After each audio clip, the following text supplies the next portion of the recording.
Tonight, we are going to step into an old house on an ordinary evening some 5 centuries ago. A great stone manor in the English countryside. The year is 1540. The light is failing over the fields, and inside, the long work of closing the house for the night has just begun.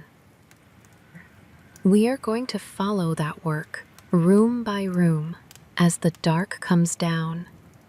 The covering of the fires, the lighting of the candles, the warming of the beds, the slow undressing of a noblewoman at the end of her day. It is a small and human corner of the past, and we are going to wander through it gently together. Before we begin, feel free to share what time it is and where you are listening from. It is quietly comforting to know who else is awake tonight, wandering into the same old house.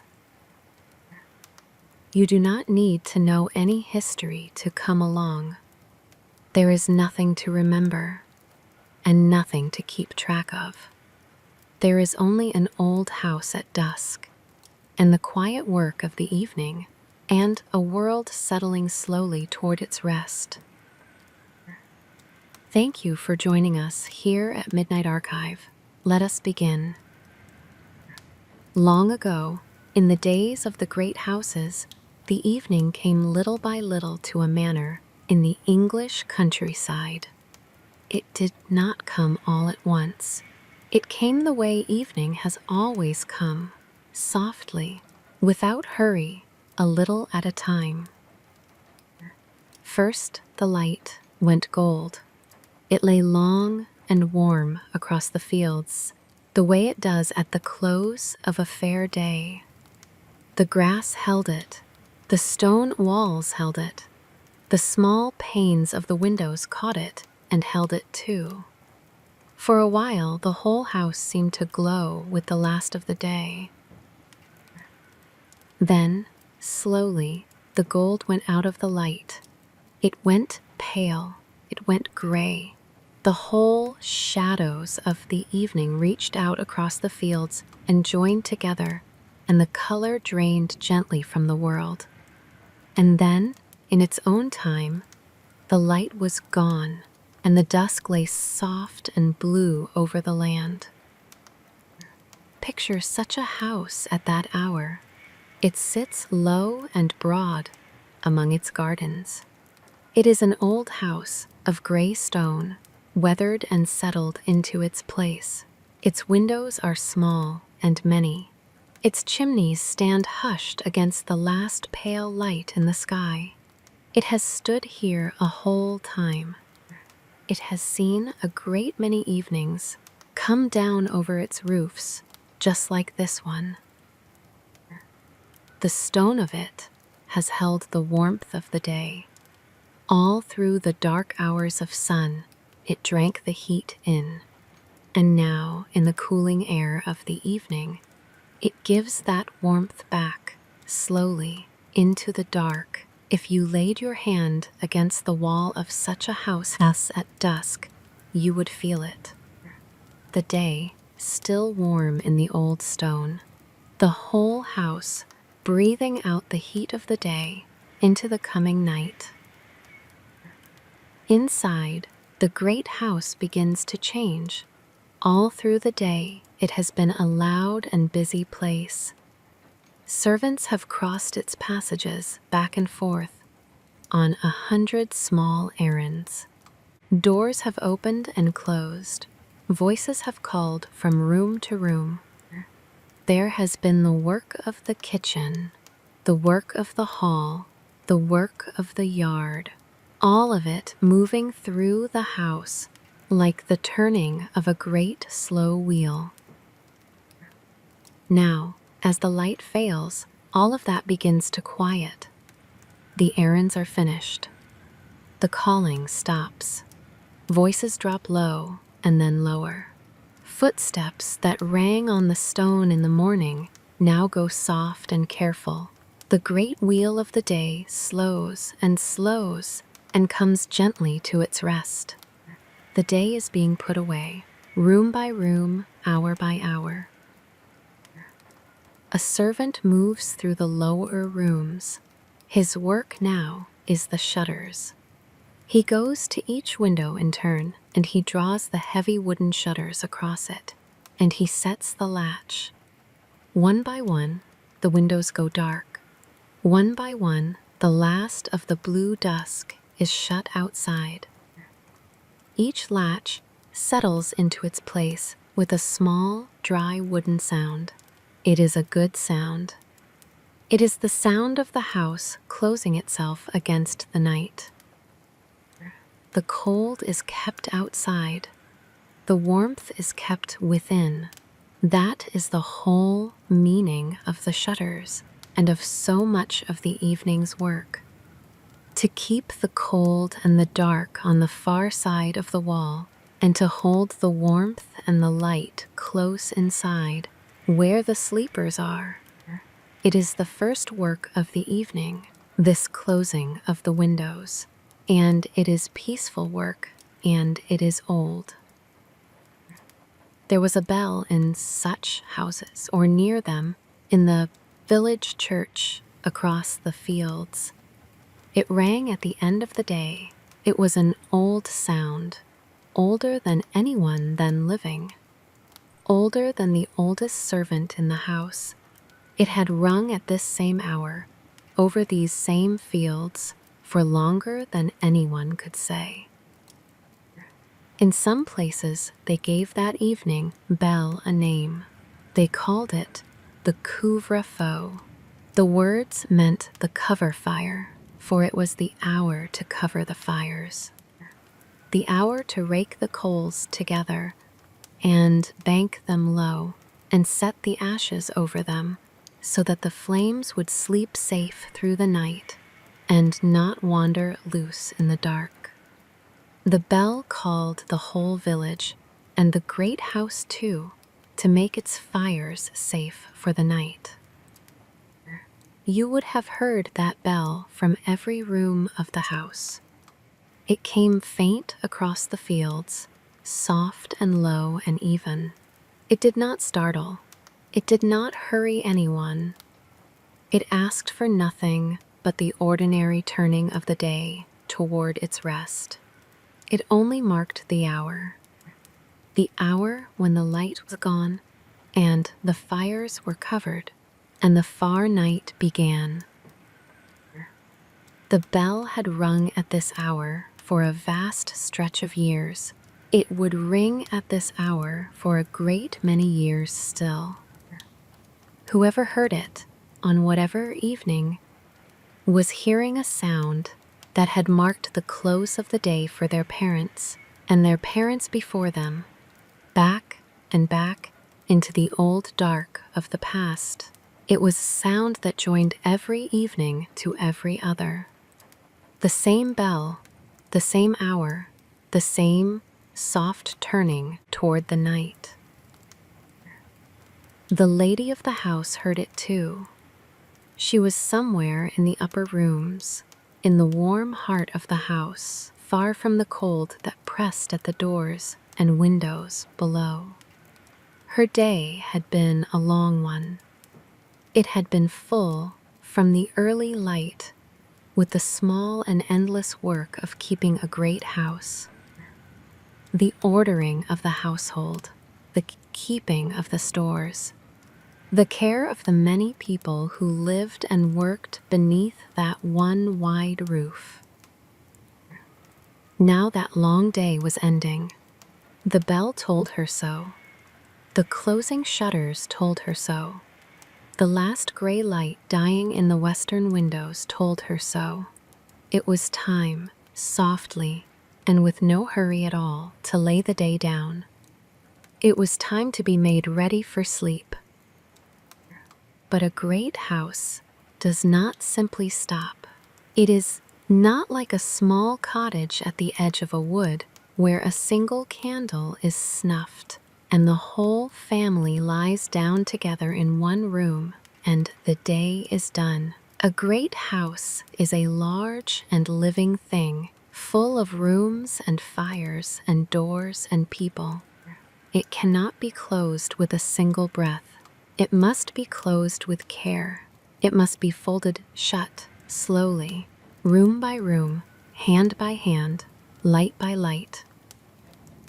And so, as the lady waited in her warm chamber above, the soft work of the evening moved all through the house below her. It moved from room to room. It moved without hurry. It had been done this same way, in this same house, for a very long time, and it was done this way again tonight. The fires being covered. The shutters were being drawn. The great doors were being barred against the dark road. In some warm chamber, a servant was touching a flame to the first candles of the night. The house was being kept, with care and by many hands, against the cold and the dark that waited outside. This is where we will stay tonight, in an old house at the close of an old day. We will not go anywhere far. We will only wander slowly from room to room and watch the calm work of the evening as it goes. We will watch the great house go without hurry to sleep. And in every corner of it, we will find the same small truth waiting for us. That the night was always kept by someone. That the house did not fall asleep on its own. That the world was always being folded gently shut every evening by patient and unthanked hands. And that tonight, this old and quiet night, it can be folded shut without you. You do not have to keep anything. You do not have to hold anything up. You have only to lie still and listen and let the old house settle you towards sleep. The house was hushed now. The bell had stopped ringing across the fields. The last light was gone from the windows. The shutters were closed, and the fires were low, and the whole slow evening had truly begun. Let us stay here a moment more, in the settling house, before we go on. There is no hurry. There is time. There is time enough for everything tonight. Listen to the house as it settles. An old house makes small sounds as the day cools out of it. The wood of the great beams shifts and creaks faintly high up in the dark. A door somewhere settles on its hinge. The wind moves along the eaves outside. It is soft and low. It finds the closed shutters and cannot get in. The warmth is held within. The cold is kept without. And the house speaks its small settling sounds, gently, to itself in the dark. These are the sounds of a house going to sleep. They are old sounds. They are kind ones. They have happened in this house every evening of its life, and in every house like it, for age upon age. The day cools. The wood settles. The wind tries the shutters, and the warm dark gathers close around the sleepers within. There is nothing in these sounds to fear. There is nothing in them that asks anything of you. They are only the house, breathing out the day, settling gently toward its rest. You may listen to them and let them settle you too. You are inside the warm house now. The cold is far a ways, beyond the shutters. The dark is kind here.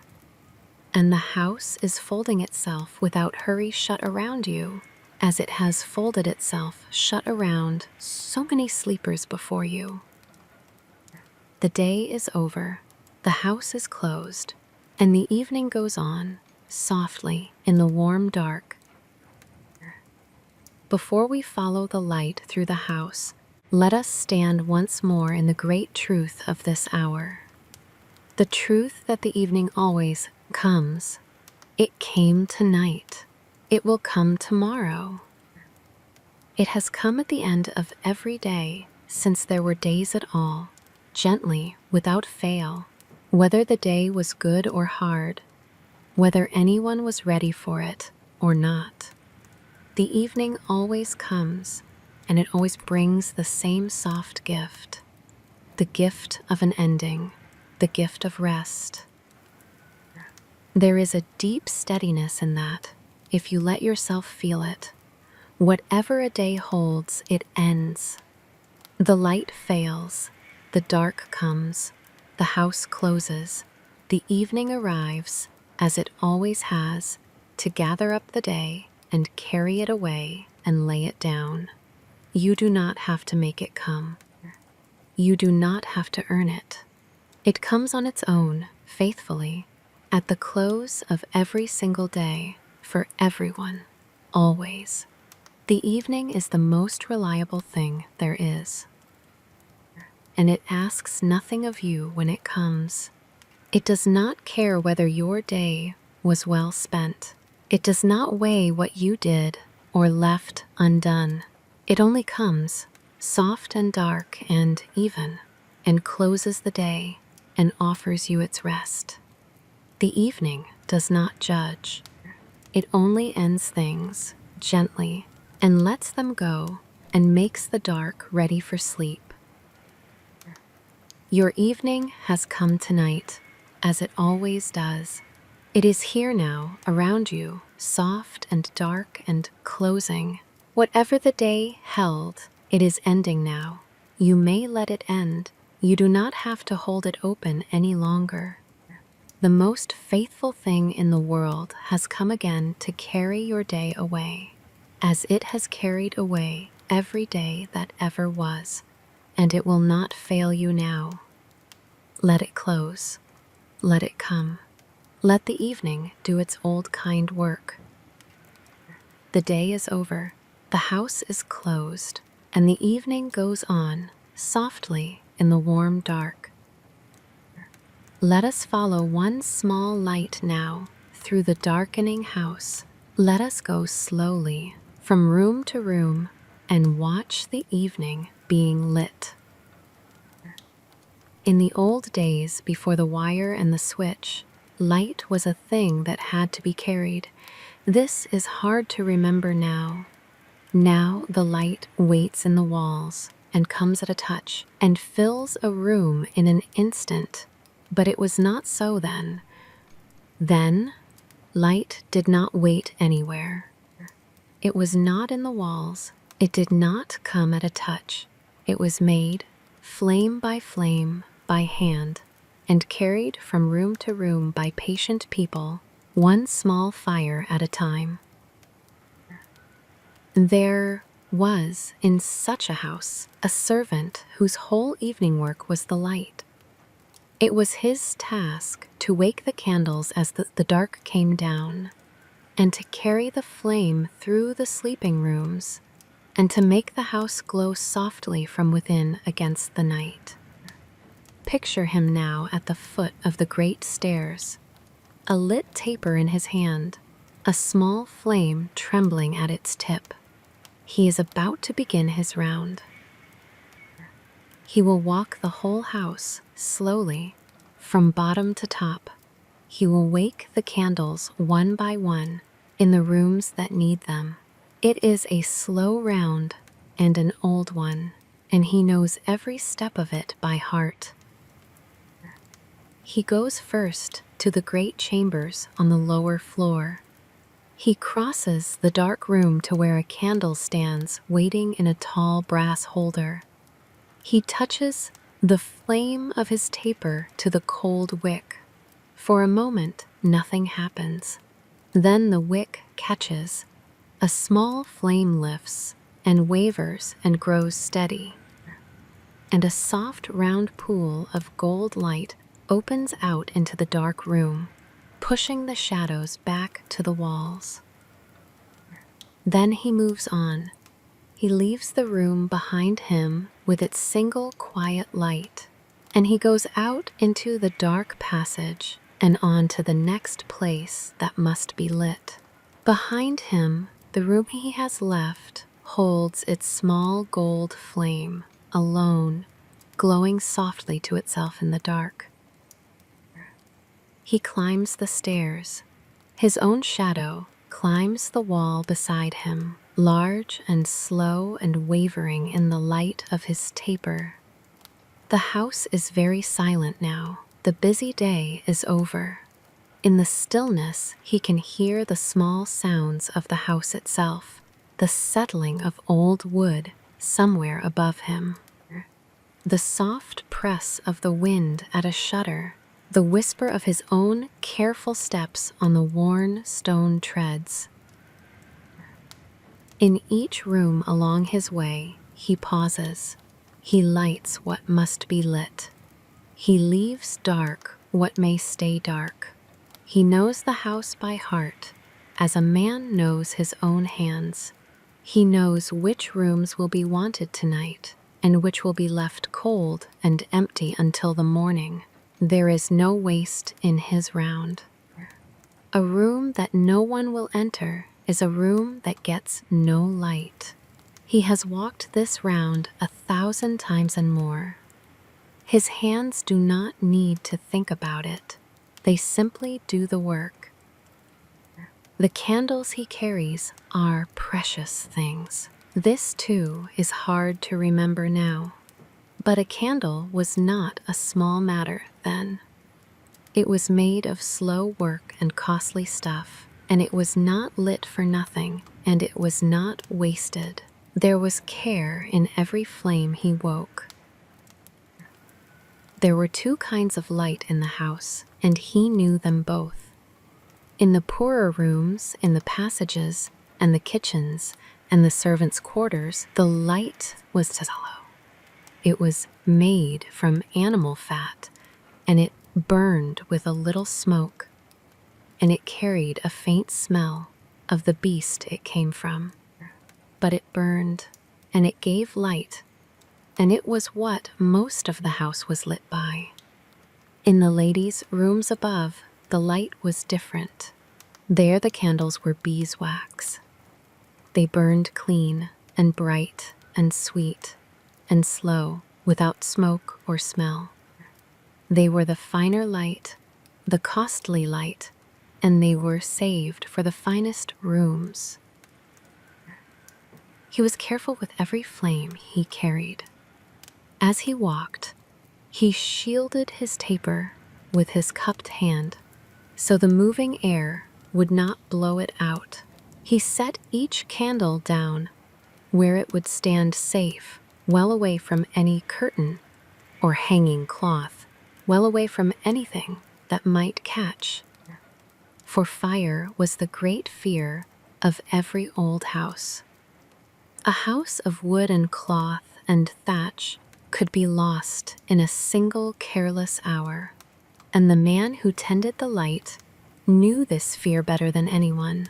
His work was to give light gently through the house and to keep that light safe every step of the way.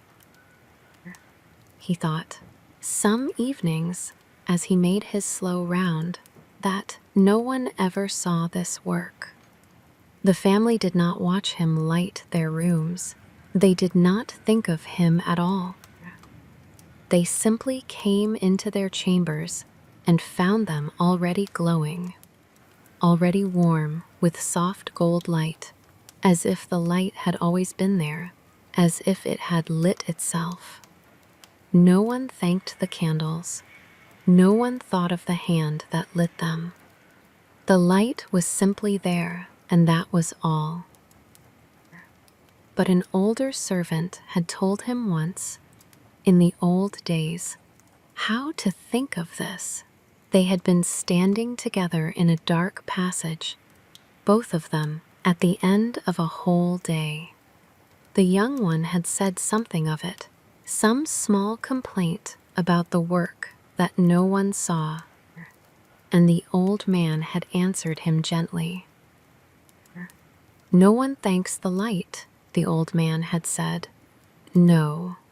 And that is how you know it is doing its work. Think about it. A thing that is done well is a thing no one notices. The room is lit, so no one wonders about the light. It is only when a thing is done badly that anyone sees it at all. A dark room, a cold hearth, a door left open to the night. Those are noticed at once. But a thing done well, it disappears. It just becomes the way things are. Take your peace from that, lad. Your work is meant to disappear. And so the young man made his round, night after night, and asked for no thanks, and expected none, and gave none away to himself either. He lit the great chambers and the small ones. He warmed the dark with a moving flame. He carried the whole evening through the house on the tip of a single taper, slowly, patiently, from room to room, until the house was full of small gold lights. The work was calm. It did not need to be seen. It did not need to be praised or thanked. It only needed to go on, and it did. Night after night, in that house and in 1,000 houses like it, someone carried the light through the darkening rooms and lit the evening and asked for nothing. It had been done this way for many ages. When his round was finished at last, the whole great house glowed softly from within. From outside, in the dark yard, you would have seen it. Small warm squares of gold light in the black shape of the house, one for each lit room. And within, in each of those rooms, a single flame stood quietly burning, holding back the dark, keeping the warmth of the light for whoever would come to rest there. And the man who lit them all went quietly down again into the dark lower passages to see to the next slow work of the night. There is time enough before we follow him. Let us stand a moment in one of the rooms he has lit and simply be there in the soft gold light. The candle burns steady on its tall brass stand. Its small flame does not waver now. The air in the closed room is still, and the flame stands straight and gold in it, and the soft, round pool of light lies quiet on the floor and the walls. Beyond the edge of that light, the room falls away into shadow. The corners are dark, the high ceiling is dark, but here, in the middle, all is warm and gold and gently lit. There is a great peace in a single candle. It does not light the whole room. It does not try to. It lights only a small warm circle and lets the rest be dark. And that is how the night was lit in the old days. Not with a flood of light that banished all the dark, but with a small kind flame that made one warm circle in it and let the dark be dark tenderly all around. Watch the flame a while. It is a restful thing to watch. It burns steady and slow, giving its small light, asking nothing. It does not hurry. It has time. It will burn on, gently, through the quiet hours, marking the evening with its soft gold light until it is done. And then another will be lit, or the dark will simply come and be kind. The room holds its one small light. The house holds its many. And the whole great house glows softly from within, in the dark, warm and gently lit, kept against the night by a moving flame and a patient hand. There is a thing about carried light that we have lost, and it is worth pausing on. When light had to be carried, it was never taken for granted. Each flame was a small event. Someone made it, someone tended it, someone carried it, cupped and careful from place to place. Light was precious then, in a way it is hard for us to feel now, when it floods a room at a touch and costs us not a thought. Think of what that meant as the dark came down. It meant that light gathered people. Where there was a candle, people drew near. Around one small a family would sit close in the evening, sharing its little circle of gold, because there was not light enough to scatter to every corner. The dark pressed in at the edges of the room, and the people leaned toward the light together in the middle. There is a warmth in that picture that goes beyond the flame itself. People close together in a small ring of light in a great dark house at the end of the day, not spread through many bright rooms, each alone as we so often are now, but gathered, close, sharing the one small light they had. The dark made them near to one another. It drew them in. And when the evening ended, the light was carried away to the beds and put out, and the dark came whole into the room again. But it was a friendly dark by then. The house was closed. The people were warm. The one who tended the light had made his round, and the flames had done their gentle work, and now they could rest. The dark that followed was not a fearful thing. It was only the night come at last to a house made ready for it. We have more light now than those people ever dreamed of. We can banish the dark entirely at any hour, at a touch. But we have lost something too, perhaps. That gathering, that nearness, that sense of light as a small and precious and shared thing, tended by careful hands, drawing people close in the dark. It is worth remembering on a peaceful night. It is worth being glad of, the small warm circle of light you rest in now. Let us wander somewhere else now, into the last warmth of the great hall before its fire is covered for the night. There is a room in every great house that holds the day longest and lets it go last of all. It is the great hall. It is the wide, high, central room of the house. It is the room where the whole household gathered, where the whole table stood down the middle, where the great fire burned in the wide hearth, and where the company of the day was largest and loudest and warmest. By this hour of the evening, the great hall is emptying. The meal is over. The far day of the household has come slowly to its hushed close, and the great room, so full and so loud only a little while ago, is settling now into its stillness. Let us watch it settle. It is a peaceful thing to see, a great room going quiet at the end of a day. Picture the whole table that runs down the middle of the hall. All through the meal, it was crowded and busy. There were dishes along its whole length, and cups and bread, and the reaching of many hands, and the sound of many voices. Now the meal is done, and the table is being cleared. Servants move along its length, little by little, gathering the wooden bowls, the cups, the trenchers, the crumbs and scraps of the day. They do not hurry, There is no need to hurry now.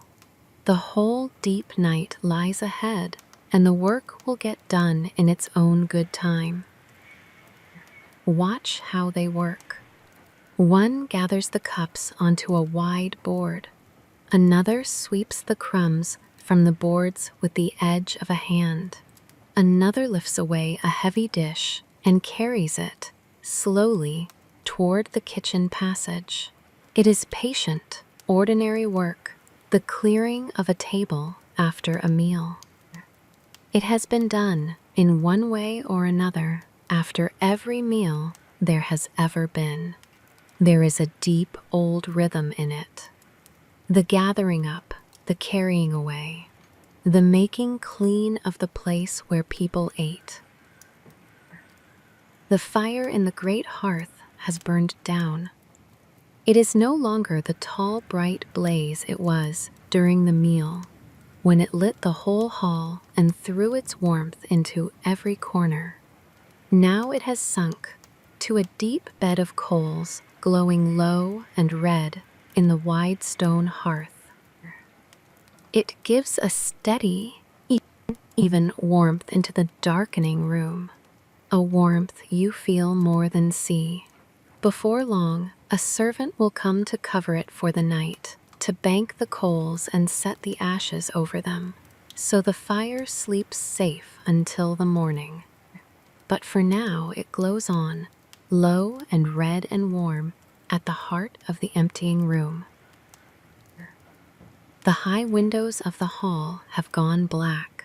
All through the day they held the fields and the far sky, and the light came through them and filled the room. Now they hold only the dark. In their small panes you can see, if you look, the little reflected points of the candle flames within, small bright specks floating in the black glass. The shutters have not yet been drawn across these high windows.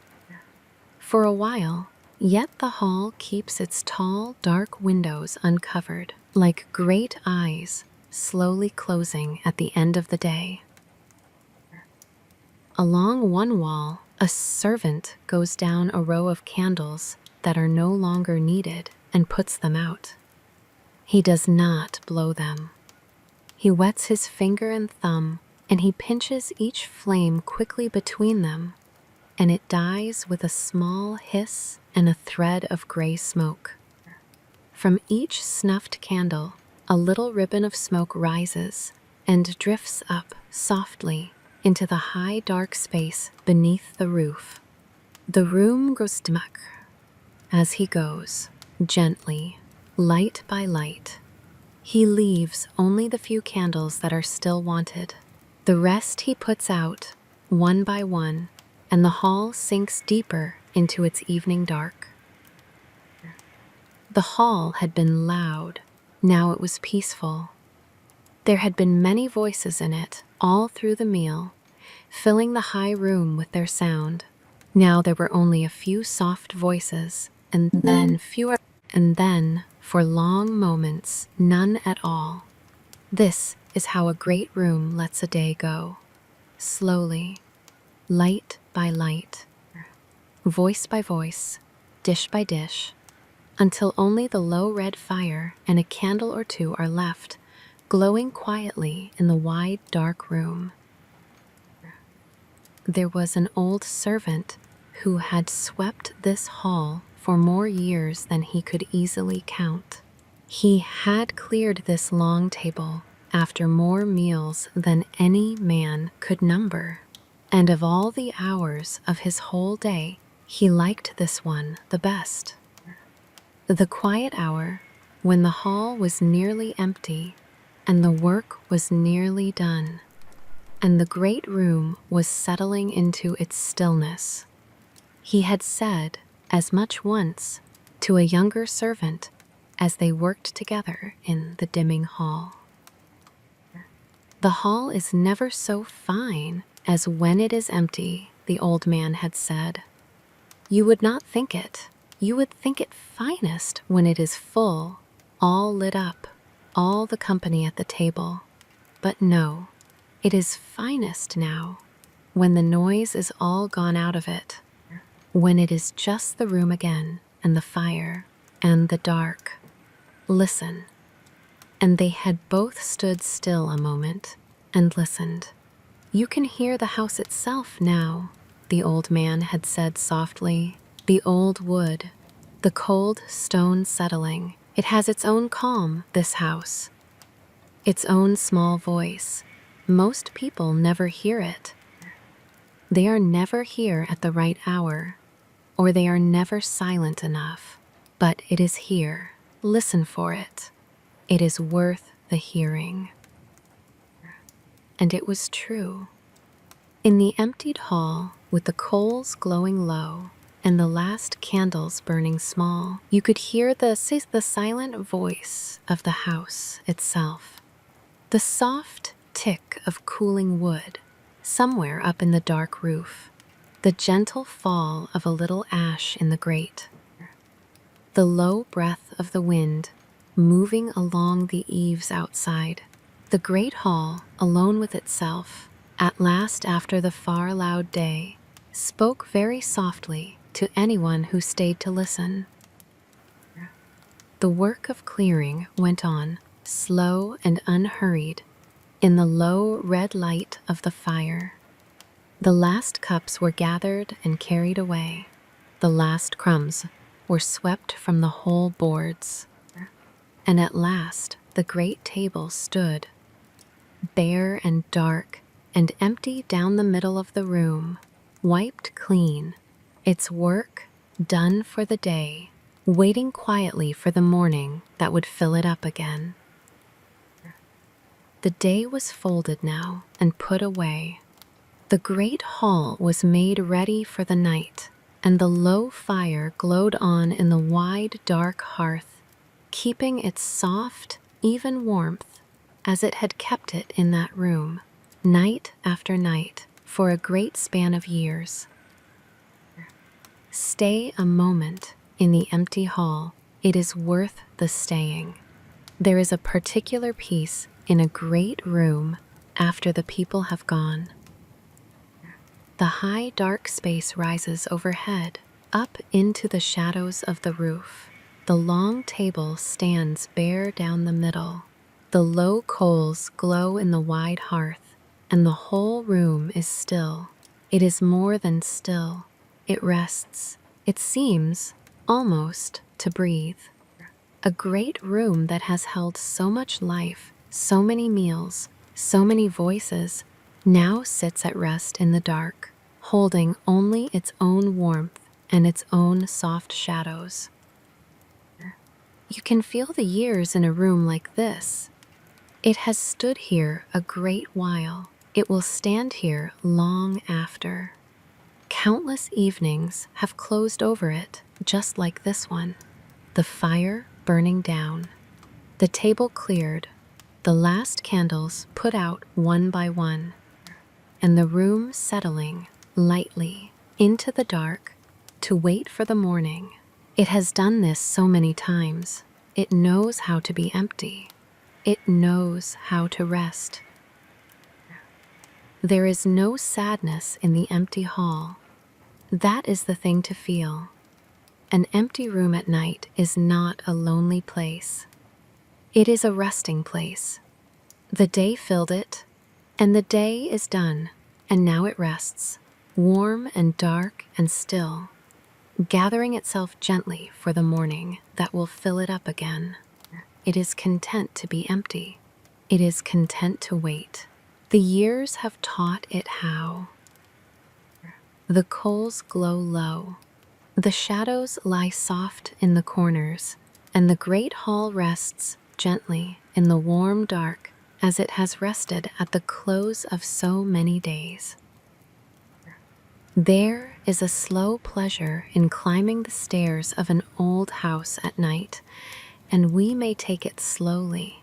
The stone steps are worn smooth in the middle, dished down by generations of feet that climbed them just as we climb them now, up to bed at the end of the day.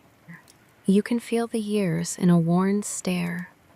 So many people, so many nights, all of them climbing up, tired, toward their rest in the small light of a carried candle. The house is different at the top of the stairs. Below, in the hall and the passages, was the public house, the working house, the house of the day. Up here are the chambers, the private rooms, the warm inner house of the night. It is quieter here, closer. The ceilings are lower, the rooms smaller, the warmth held nearer. This is where the house keeps its sleepers. This is the soft heart of it. A candle carried up a dark stair throws strange, gentle shadows. They climb the walls beside you. They gather and shift in the corners. The little pool of light moves up the steps ahead, and the dark closes in soft behind. It is not a fearful dark. It is a homeward dark, the dark of a known house at night, leading you up and in, toward the warm room and the waiting bed. We are climbing toward rest, upstairs, up these worn old buffets as so many have climbed before us, up out of the day, into the night, up out of the working rooms into the sleeping ones, up toward the warm chamber where the whole slow evening has been leading.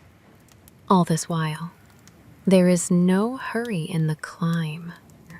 Each step takes us a little higher, a little deeper into the warm night house, a little nearer to rest. Let the climb be slow. Let each step settle you further from the day. The hall is below now with its cooling fire. The warm chambers wait above, and we go up gently through the soft moving shadows toward the rooms where the house lays its sleepers down. Let us leave the great hall now, with its low fire and its last candles, and climb slowly up the worn stone stairs toward the warm rooms above, where the lady waits to be made ready for her rest. There was, perhaps, a young maid in her first winter at the great house. Let us imagine her, for she stands for many.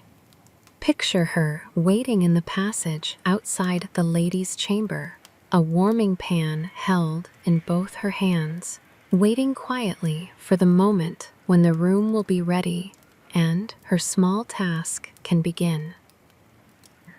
The warming pan she holds is a simple thing, but a clever one. It is a wide, round dish of brass with a whole wooden handle and a lid pierced all over with small holes. Inside the dish, glowing softly, lie coals carried up from the kitchen fire. Through the little holes in the lid, you can see them, red and low and warm, and a gentle heat comes up off the whole pan into the cold air of the passage, so that she is glad to hold it close on such a night. The pan is made for one purpose only, and it is a kind one. It is made to take the cold out of a bed before someone lies down in it. That is all.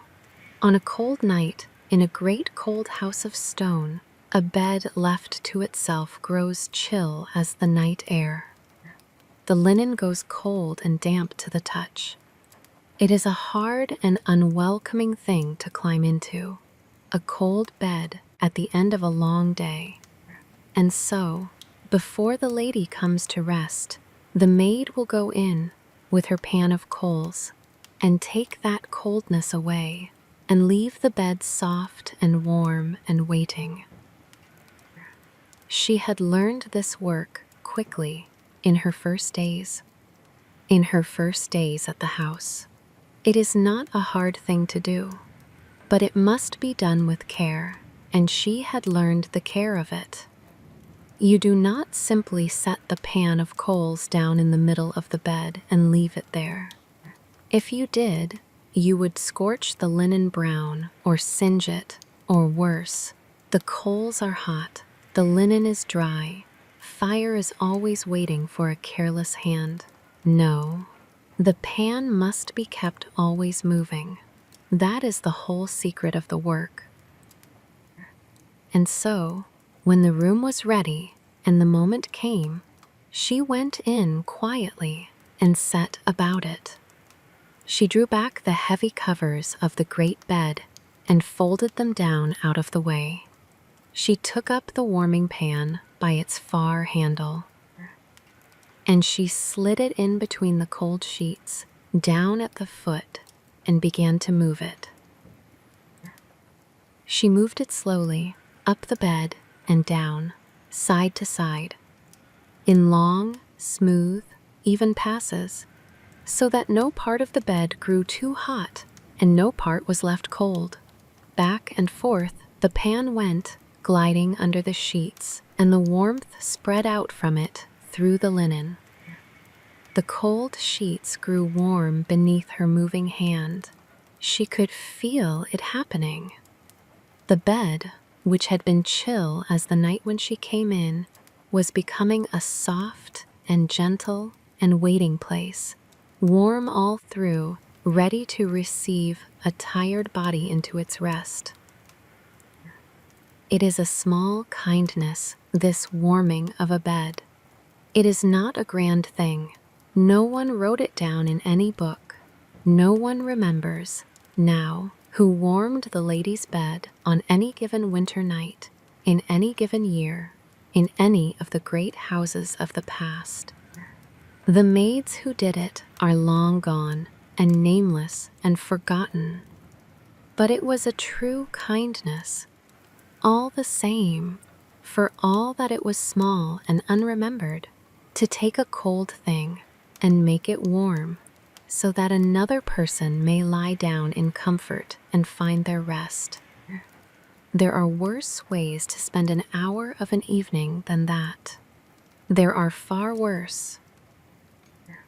The maid did not think of it in such large words, of course. She only knew the work, and did it well.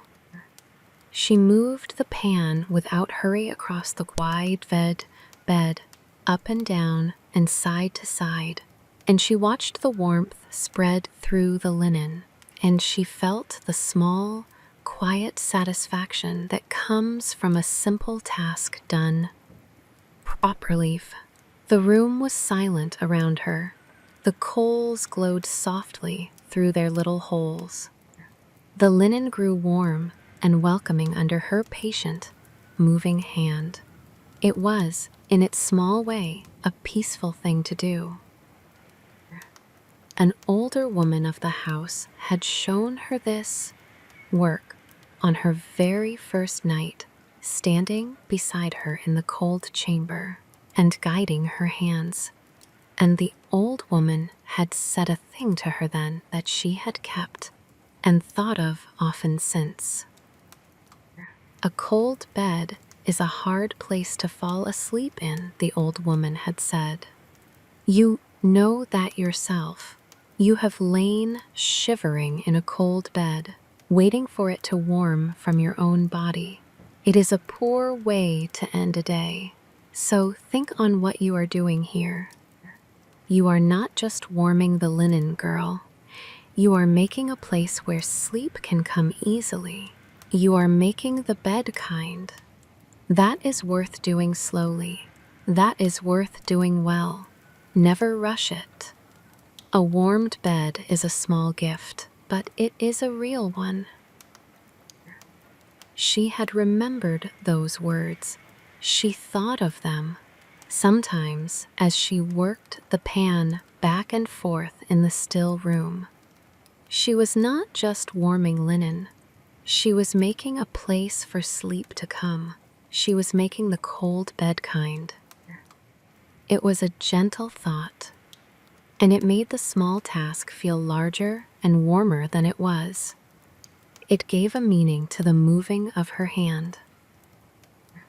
When at last the whole bed was warm, all through, she stopped. She lifted the warming pan out from between the sheets, and she drew the heavy covers back up over the bed and tucked them down to hold all that warmth inside, sealed in, waiting until the lady should come to lie down in it. Then she took up the pan by its long handle, its coals dimmer now, its work done. She looked once around the quiet, ready room, at the warm and waiting bed, at the candle burning low, at the good stillness of it all. And then she slipped out, as quietly as she had come, and left the bed warm and waiting in the soft candlelight behind her. The work was hushed. It asked for no thanks and got none and did not mind. It only needed to go on, night after night, all through the cold season, in that great house and in 1,000 houses like it. And it did. For age upon age, in the deep of every winter, patient hands warmed cold beds so that others might sleep soft and easy. It is a small and gentle piece of the past, and it is worth remembering on a cold night as you lie warm in your own bed now. Think of it a moment more before we go on. Think of all the warmed beds of the past. Think of how many there were. Every cold night, in every great house, in every land where the winters came, someone warmed a bed, a maid with a pan of coals, a servant with a heated stone, a mother warming a small bed for a child with her own body first, so the child would not have to climb into the cold. Every night, in every age, untold thousands of small, warm kindnesses done in the dark and never once written down. None of them were remembered, not one. The maids are gone, the coals are cold, the beds are dust, and yet the kindness was real. Each time it was done, a cold thing made warm, a hard place made gentle, a small comfort given quietly so that another could rest. It was real, that kindness, in the moment of its doing. And the moment was enough. It did not need to be remembered to have been real. There is a comfort in that thought on a cold night. You lie in a warm bed now. You did not warm it with coals. The world has found easier ways, but the wish behind it is the same old wish: to be warm, to be held, to have a gentle place to lie down and let the day go.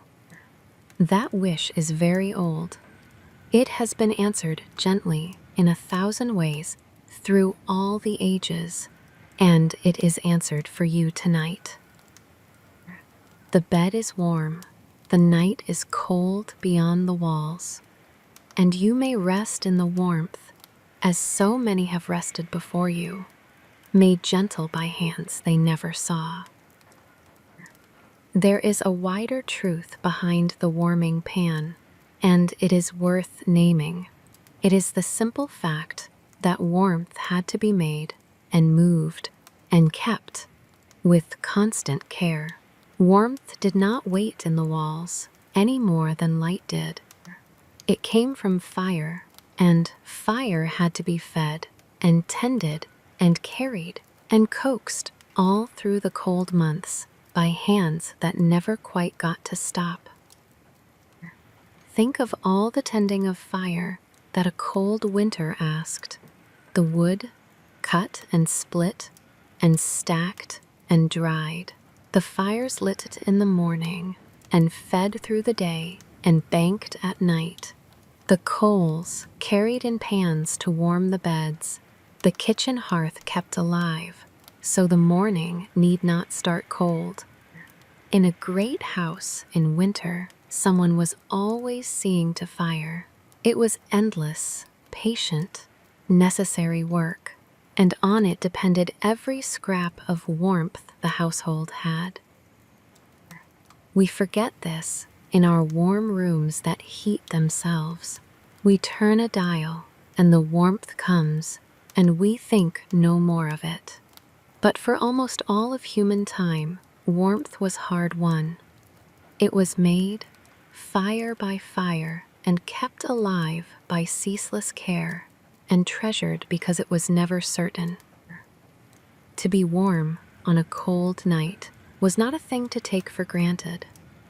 It was a small victory, won by someone's labor against the great cold pressing in at every wall. And so the warmed bed was more than a comfort.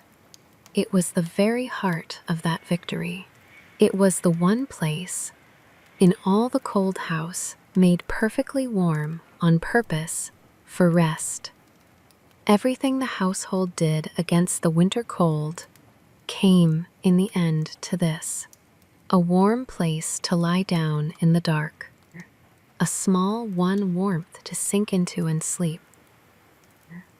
You sink into such a warmth now.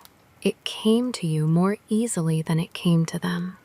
But it is the same warmth and the same deep comfort and the same old victory against the dark and cold. You are warm, and the night is cold beyond your walls, and you may rest in the warmth, as people have always longed to rest, safe and gathered in against the winter. Let us wander a little further into the evening now, into the lady's warm chamber, to the slow and gentle work of the undressing. There is a thing about the clothes of the great houses that is hard now to imagine. They were not made to be put on and taken off alone. A fine gown was not a simple thing that you slipped from your shoulders in a moment. It was a made and layered thing. It was laced and pinned and tied, and it took 2 pairs of hands to take it off slowly at the end of the day. Picture the lady in her chamber now. She stands in the soft candlelight. Her waiting woman stands beside her, ready to begin. This is the hushed work of the evening for them both. The unmaking of the day's dress. It is slow work. It cannot be hurried. And there is a gentleness in it, a settling that belongs to the close of the day. Let us watch it softly, layer by layer. It begins with the outer gown. It is the heaviest layer, this. It is rich and stiff, and it carries its own real weight. The waiting woman loosens its fastenings one by one, and then lifts the whole heavy gown away from the lady's shoulders. And the lady stands a little lighter now. One layer of the day is gone. The gown is carried carefully to one side and laid out over a chest so that it may air overnight and be kept fresh for the morning. You do not simply drop such a thing on the floor. It is far too fine and far too dear for that. It is handled with care even as it is taken off.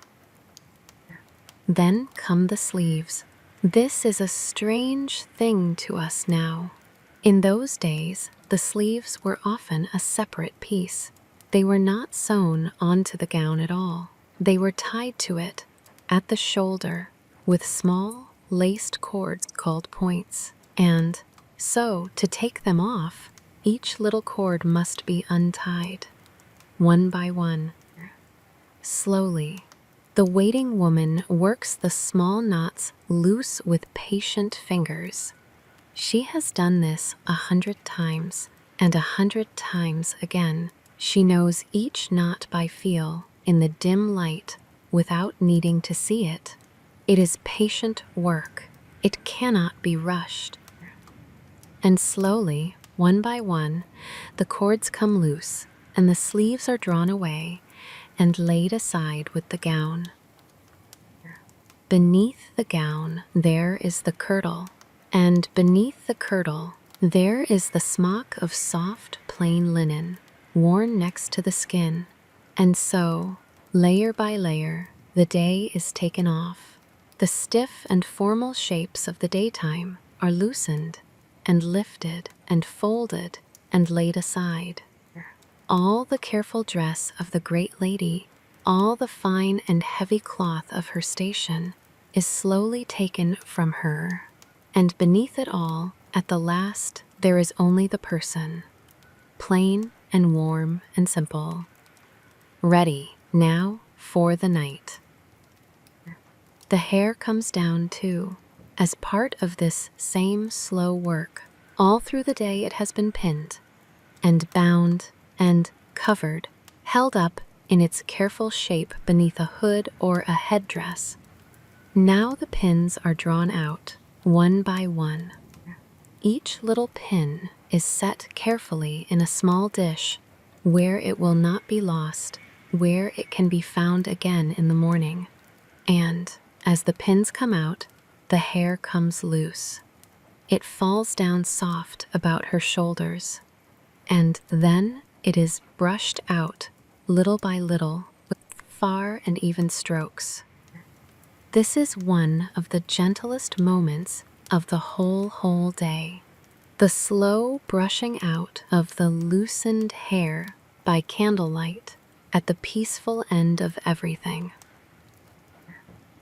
The two women do not speak much through all this, if they speak at all.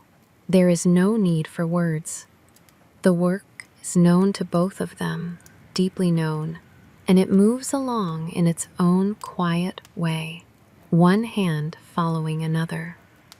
The candle burns steadily on the small table beside them. The room is warm. The bed is warm and waiting, and the day is being taken off slowly, layer by layer, and folded and laid gently aside.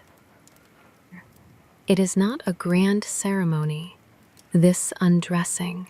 It is only the ordinary end of an ordinary day.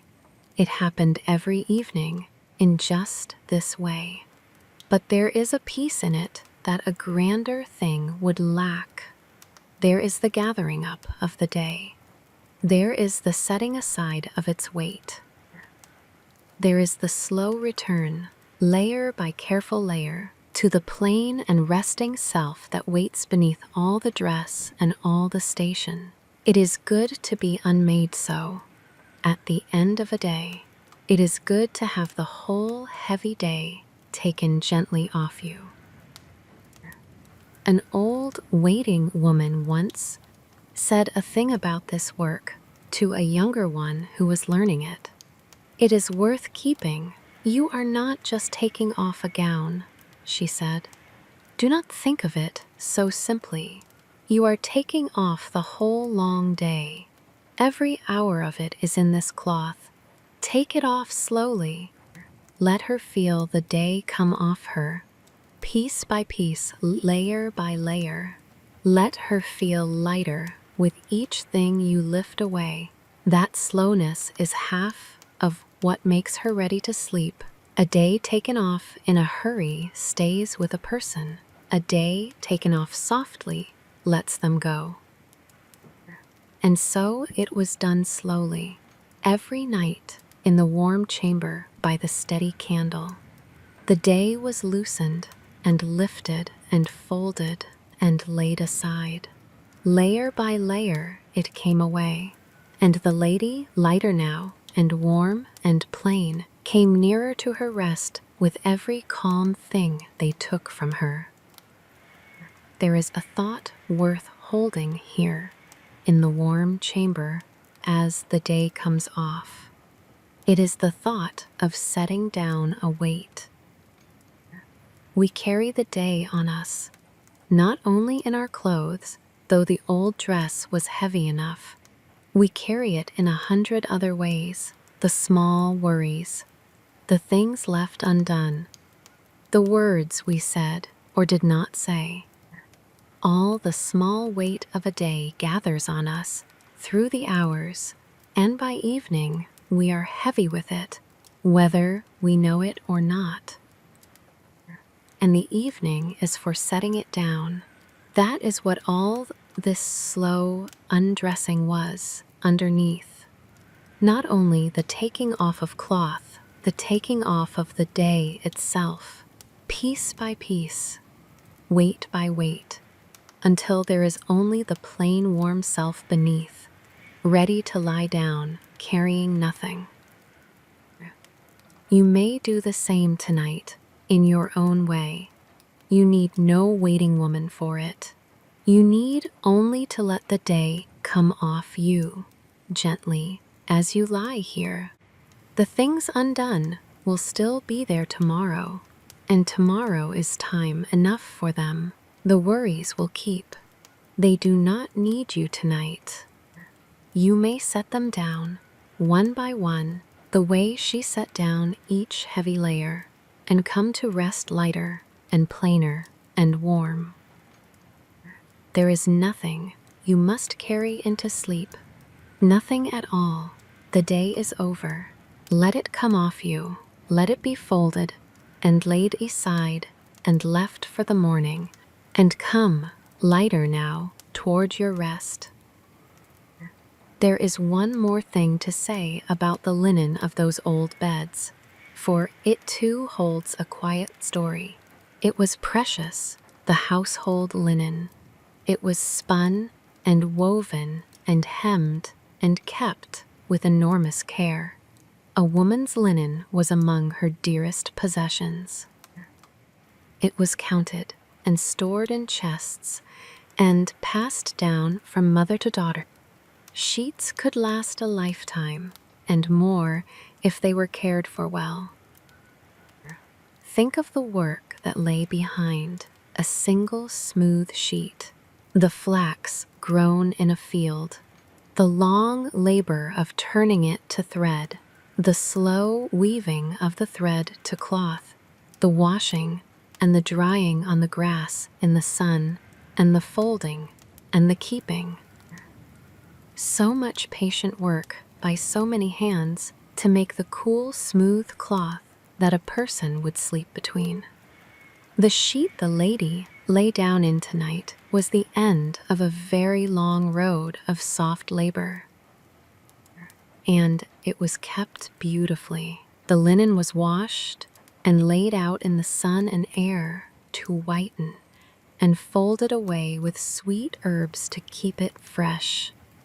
Lavender, perhaps, or rosemary, so that when the bed was made and the sheets drawn smooth, they carried a faint, clean scent of the herbs they had been stored among. To lie down was to breathe that soft green scent mixed with the smell of clean linen in the warm dark of the curtained bed. These are small things.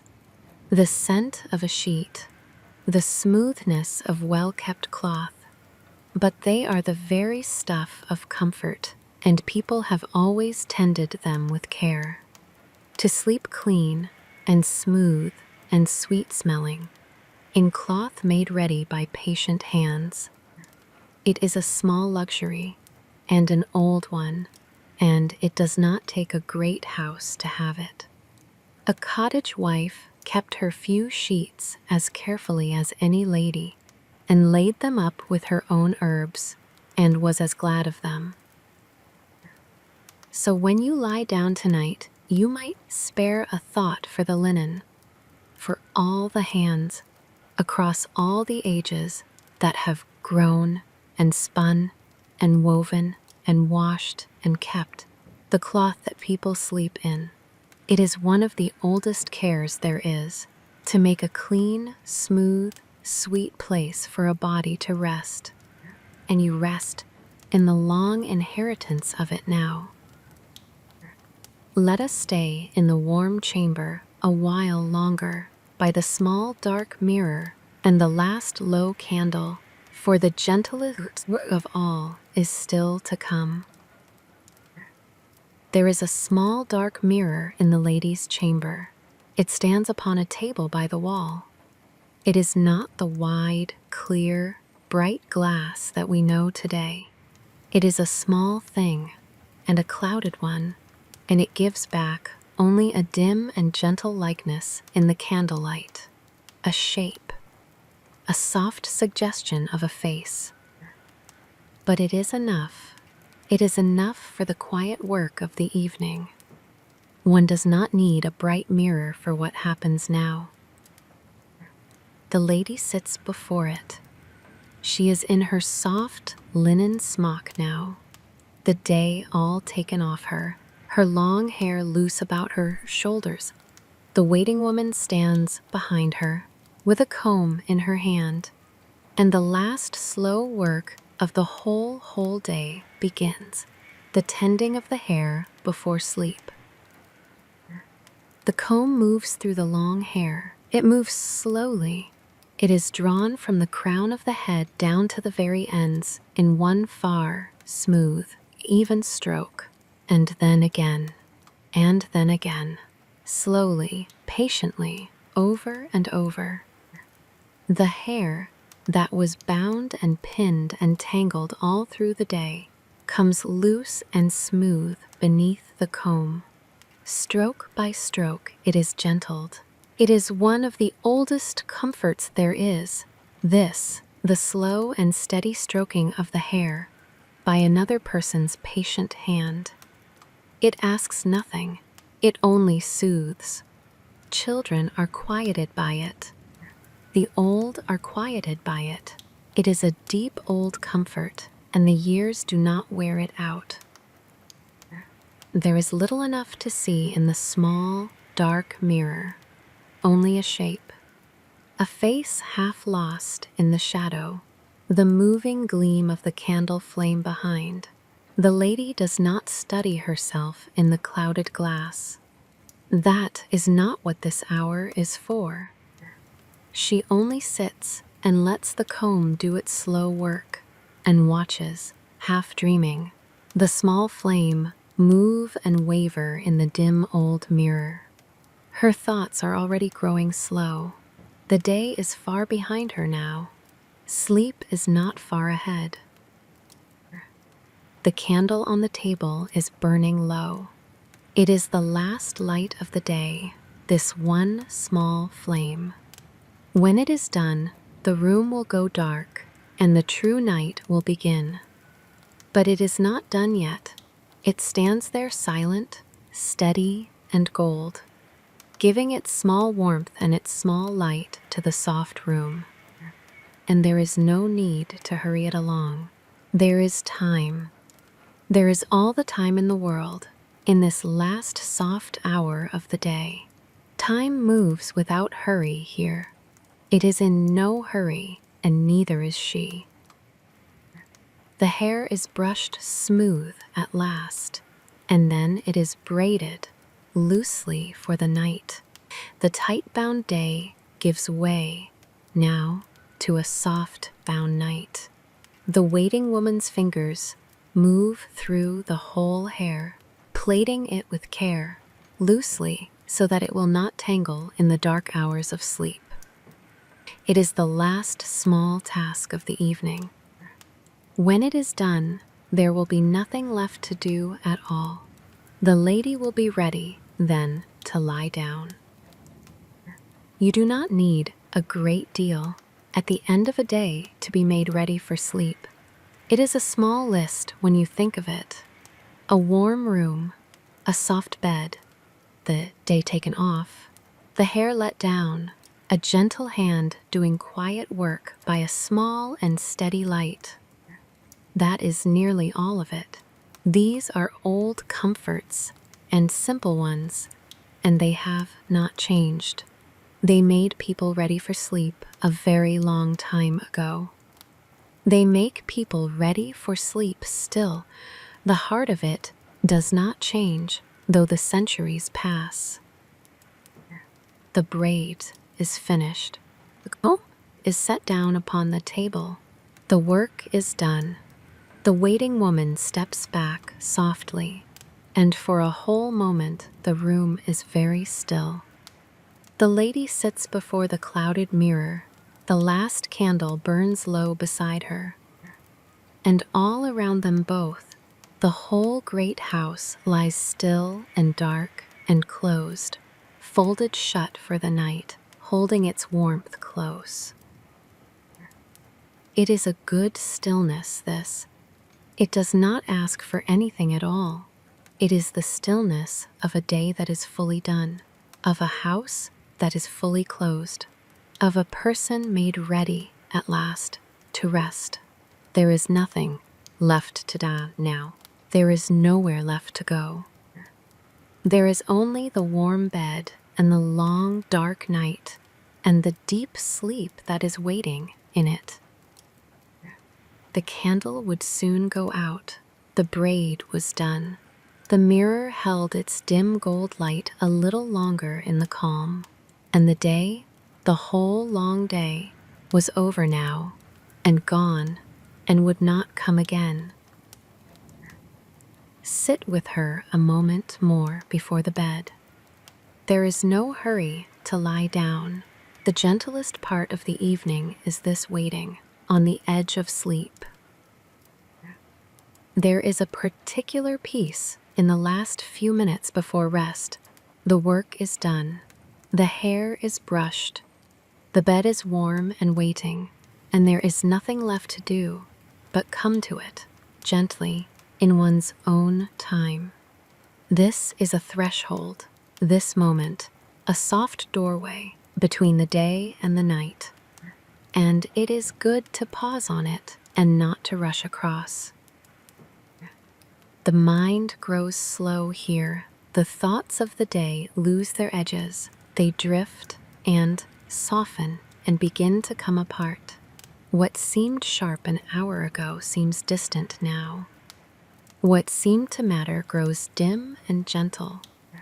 The mind is letting go of the day, of its own accord, the way a hand slowly opens and lets fall what it was holding. There is nothing to do to help it. It happens on its own if you let it.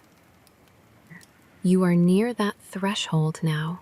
Perhaps these quiet words are meant to bring you to it gently, not to hold your attention, but to let it go, not to give your mind something to grip, but something soft to drift upon until it drifts away entirely into sleep. That is all this is. A soft place to rest your mind while it lets the day fall from its open hand. There is nothing to figure out. There is nowhere to be. There is only the warm room and the low candle and the waiting bed and the slow, soft coming apart of the day. Let it come apart. Let it drift. You do not need to hold any of it together tonight. There is a gentleness in being tended that we do not often speak of, but that the whole of this evening has been full of. All day, the lady was the one in charge. She ordered the household. She kept the stores. She saw to 100 things, and many people looked to her. But now, at the end of the day, she is the one being cared for. Hands undress her. Hands brush her hair. Hands warmed her bed and lit her room. At the close of the day, she is allowed, at last, simply to be tended.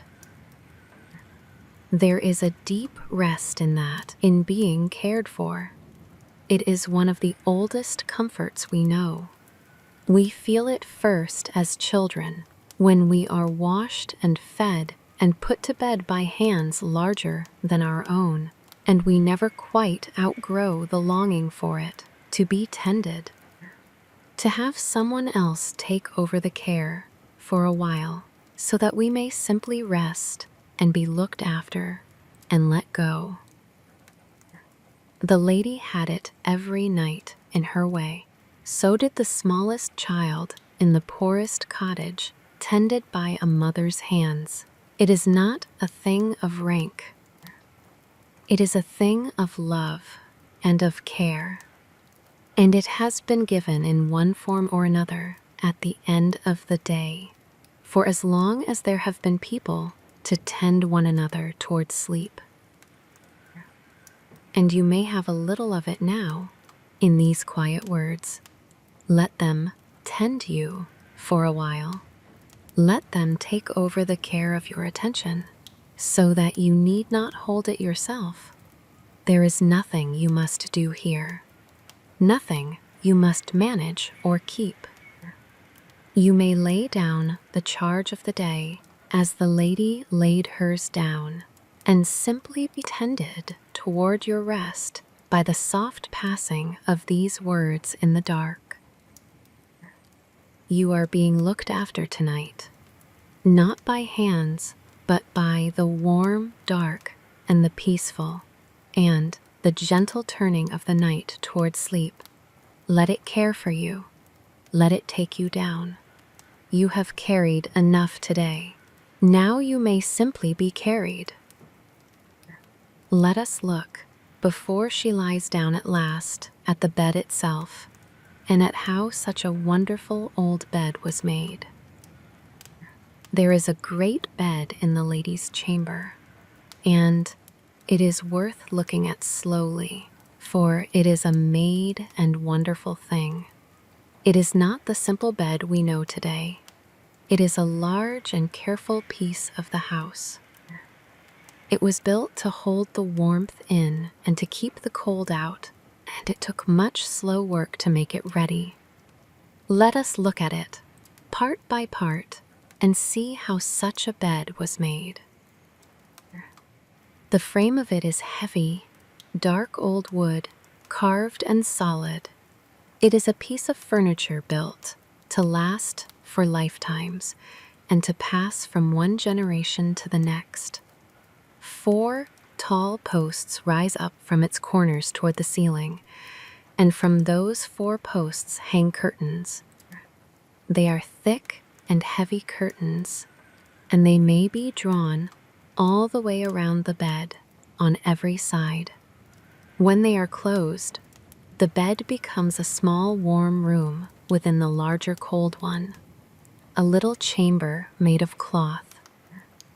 It holds the sleeper's own warmth close about them all through the night, and keeps out the cold air and the drafts of the great stone room beyond. Beneath the sleeper, there lies not one soft thing, but many. Let us go down through them, layer by layer, from the top of the frame to the bottom.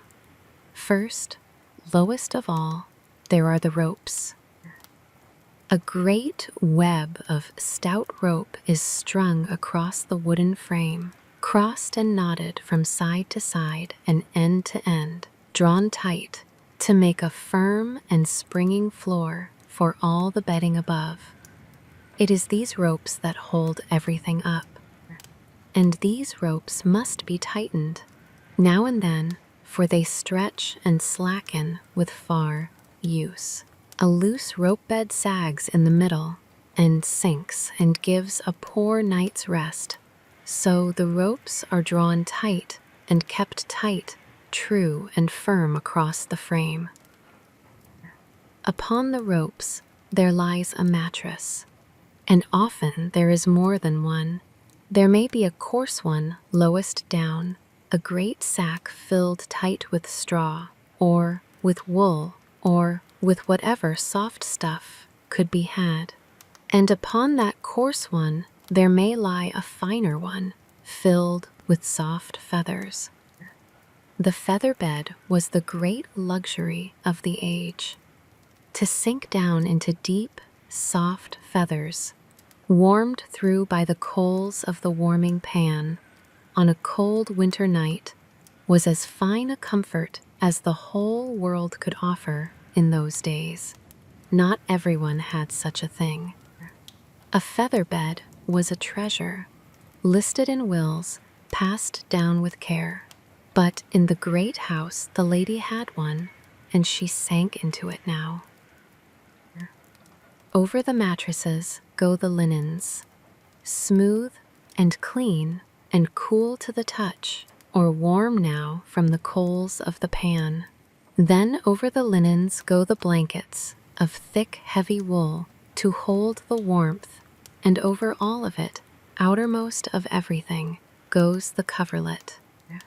This is the fine one, the rich one, the beautiful outer skin of the whole-made bed. Each of these layers is drawn smooth and straight. Each is tucked down and settled into its place. The making of such a bed is careful work, and it is done with care, layer upon layer, until the whole thing is smooth and deep and ready. You do not simply throw a bed like this together. It is built. It is built up from the ropes, layer by layer, each part doing its own hushed work. The ropes hold it all up. The mattresses make it soft. The linens make it smooth. The blankets make it warm.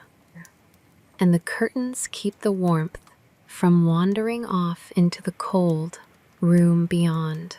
All of it together, working as one, makes a single deep, warm waiting place. A place ready to receive a tired body at the close of a whole day, and to hold it soft and safe until the morning. It is a marvel in its own way, this old bed. Think of it. So much thought went into it, so much slow work, so much careful craft, and all of it bent toward one single, simple, gentle end. That a person might lie down warm in the deep dark of a cold night and be held soft and safe until the light came again. That is all the bed is for. People have always wanted this. In every age, in every land, in cold houses and warm ones, people have wanted a warm, safe place to lie down at the end of the day. And people have always built one, with whatever they had to hand, out of ropes and straw and feathers and cloth, or out of whatever else could be found. The bed stood ready now in the candlelight. Its curtains were looped back on their posts. Its covers were drawn down and open. Its deep warmth was held waiting beneath, sealed in by the drawn-up covers. The coals of the warming pan had done their gentle work. The linen was warm. The deep, soft feathers waited to receive her. It was, in its quiet way, a small and perfect thing, a bed made ready with love and care and patient labor at the end of a day. There is comfort in it, even now. Even in the simple thought of it, there is comfort. A warm bed in a cold house, a soft place made ready by patient hands. The whole slow craft of the evening bent, in the end, toward one person's rest. It is an old comfort, and a deep one, and the strange thing is that it is waiting for you too, tonight, at the end of these peaceful words. Your own bed is its distant grandchild. The same wish made it. The same wish for a warm and safe place to lie down and let the day go and sleep. Let us stay by the great bed a moment more and think of all the beds there have ever been. There have been so many. Think of it. In every house, in every age, in every land, people made beds and lay down in them and slept. Beds of feathers and beds of straw. Beds of rope and beds of stone. Beds in great houses and beds in small huts. Beds by the fire and beds under the stars. Every night, everywhere, for all the ages of the world, people have made themselves a place to lie down and have come to it gently at the end of the day. It is one of the oldest things we do. older than the great houses, older than the towns. Before there were candles, before there were kings, before there was any of it, people gathered something soft and made a warm place in the dark and lay down in it to rest. The bed is older than almost everything. The wish for it is as old as we are. And every one of those countless beds was made for the same gentle reason, so that a tired body might lie down and be held soft and safe and let the day go and sleep through the dark until the light came again. That is all a bed has ever been for. A warm, safe place in the dark. A gentle harbor at the end of the day. You lie in one now. It is a distant grandchild of that great old bed and of all the beds before it, back and back to the first soft place a person ever made in the dark. You are part of that long line tonight. You are only doing the oldest, gentlest thing, lying down warm in the dark to rest, as everyone has always done. There is a small daily ritual around such a bed that we have not yet named, and it belonged to the very last moment before sleep. The drawing of the curtains. When all was ready and the sleeper was within, the heavy bed curtains were pulled closed all around, and the great bed became its own small closed world in the dark. Think of what that was like, to lie within the drawn curtains of an old bed. The cold room, with its drafts and its shadows, was shut away entirely, and there was only the small warm dark within the curtains, close and soft around you, holding your own warmth near. It was like a room within a room, a nest. A small safe cave of cloth and warmth in the middle of the great cold house. There is a deep old comfort in an enclosed sleeping place. We feel it still. Children make dens of blankets. We like a low ceiling and a close wall when we sleep. Something in us rests easier in a small held space, gathered close, than in a wide open one. The old curtained bed gave that, night after night. It drew a soft wall around the sleeper and made the vast dark house small and near and safe. And once the curtains were drawn, the world was truly shut out. No more shutting to do.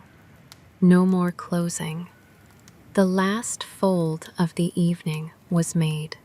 Within the curtains, there was nothing left of the day, or the house, or the cold. There was only warmth and dark, and the soft weight of the covers and rest. The sleeper was sealed, at last, into the small warm world where sleep could come. You have your own drawn curtains tonight, in your own way. The dark of your room, the soft weight of your covers, the close, warm space around you, where you rest. Let it be your curtained bed. Let it shut the world away. There is nothing beyond it that you need tonight. Within it, there is only warmth and dark and rest, as there was for every sleeper who ever drew the curtains closed and let the night begin. Let us listen, now, to what an old woman of the house had to say one night about the closing of the day. There was, in the great house, an old waiting woman who had served there longer than almost anyone else alive. She had seen a great many evenings close down over that roof.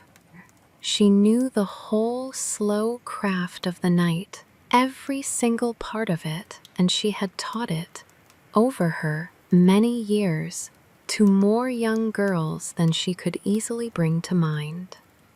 Let us sit with her a while at the end of a day and hear what she had to say. Picture her by a low fire in a small room off the passages at the very end of a long evening. A younger servant sits beside her. The young one is tired. She is a little low in her spirits, the way a person often is at the close of a hard day. She has spent the whole evening at small, quiet tasks. She has warmed beds. She has carried candles. She has helped to fold the great house shut, room by room. And now, sitting by the low fire, she wonders aloud, softly, whether any of it truly matters, whether anyone even notices, whether the work is worth the doing. The old woman did not answer her at once. She sat calm for a while and looked into the low red fire and let the question rest in the warm air between them. Then, slowly, she began to speak in the way of one who has turned a thing over in her mind for many long years. A house does not fall asleep on its own, she said. You think it does. Most people think it does. They think the night just comes all by itself and everyone lies down and that is that. But it is not so. It is not so at all. A great house must be folded shut, room by room, by someone's hands, the fires banked, the candles carried through the dark, the shutters drawn against the cold, the beds warmed, the doors barred. Someone does all of that every single night, or else the house does not rest. It is as simple as that. Someone keeps the night, or there is no rest for anyone. The young one listened. The fire settled softly. The old woman went on. And here is the hard truth of our work, she said. No one sees it. When it is done well, no one notices it at all. Think on it. The family lies down in warm beds, and they never once wonder how the beds got warm. They walk through rooms full of soft light, and they never ask who lit them. It is all just there for them, warm and lit and safe, and they never think of the hands that made it so. A thing done well is a thing not seen, girl. That is the whole nature of it. It is only the thing done badly that gets noticed.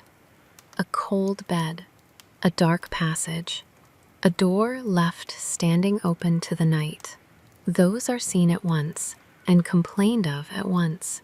But the warm bed, the lit room, the barred door, they just become the way of things. They disappear. She smiled a little into the low fire. So do not go waiting to be thanked, she said. You will wait many generations and grow bitter waiting. No, take your thanks from the work itself. That is where it is. Look, the bed is warm. There, that is your thanks. The house is closed and silent and safe for the night. There, that is your thanks. Somebody is sleeping soundly right now, in the dark, because of what your two hands did this evening. There is no finer thanks in all the world than that, and you will never hear a word of it spoken. Not one word. And that is how you know it is real work, girl. Real work asks for nothing back. It is its own reward, or it is no reward at all. The young one thought about this by the low fire. It was a strange sort of comfort, what the old woman offered, but it was a comfort all the same. To do a soft thing, and to do it well, and to ask nothing at all for the doing of it. and to take one's whole peace from the work itself. It was not the easy comfort of being praised. It was a deeper thing than that, and a stiller one. It would last longer than praise. Praise fades, but this could be carried quietly for a whole life. The house has been folded shut like this for a procession of ages, the old woman said, more softly now, half to herself, watching the fire. Far before you came here, long before I came here, someone was always here at just this hour, doing just these quiet things so that others could rest. And someone will be here, doing them, long after you and I are both gone and forgotten. The names change. The faces change. The work does not. The work goes on. The night is always kept by someone's gentle hands. Always has been. Always will be. The fire settled again. The old woman rose, without hurry, from her seat and went off to see to the very last of her evening round.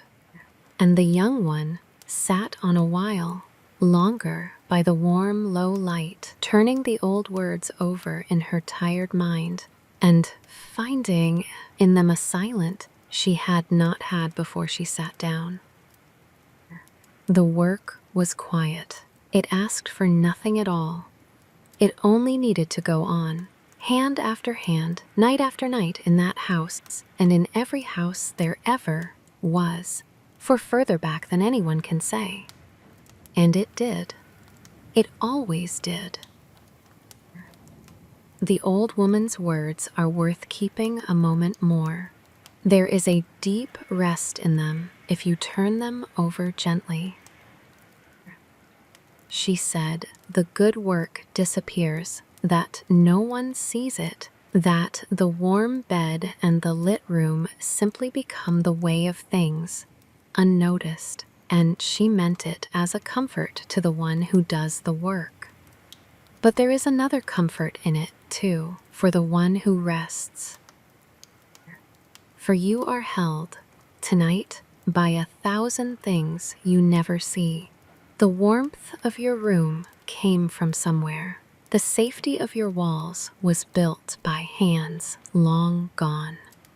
The hush you rest in is kept by more people than you could ever name.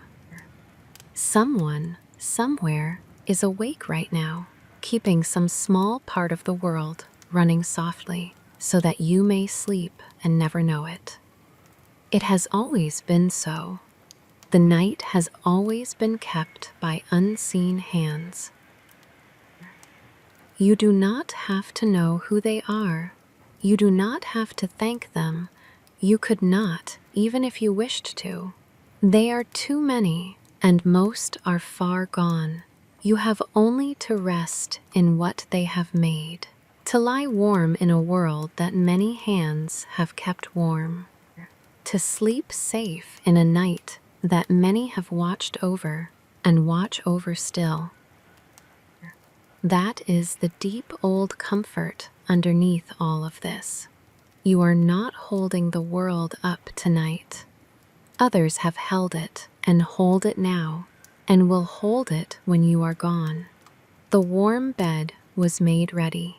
The night is being kept, and you may simply rest inside it all, held by hands you will never see, as people have rested, so held through all the ages. There is a phrase the old woman used that is worth turning over once more before we leave her by the fire. She said the house must be folded shut, folded, as you would fold a cloth or a letter or a pair of hands at rest. It is a gentle word for the closing of a house, and a true one. For that is just what it was. This evening. Work. Not a slamming shut, not a locking away. A folding. A careful, unhurried gathering in of all the loose and open things of the day.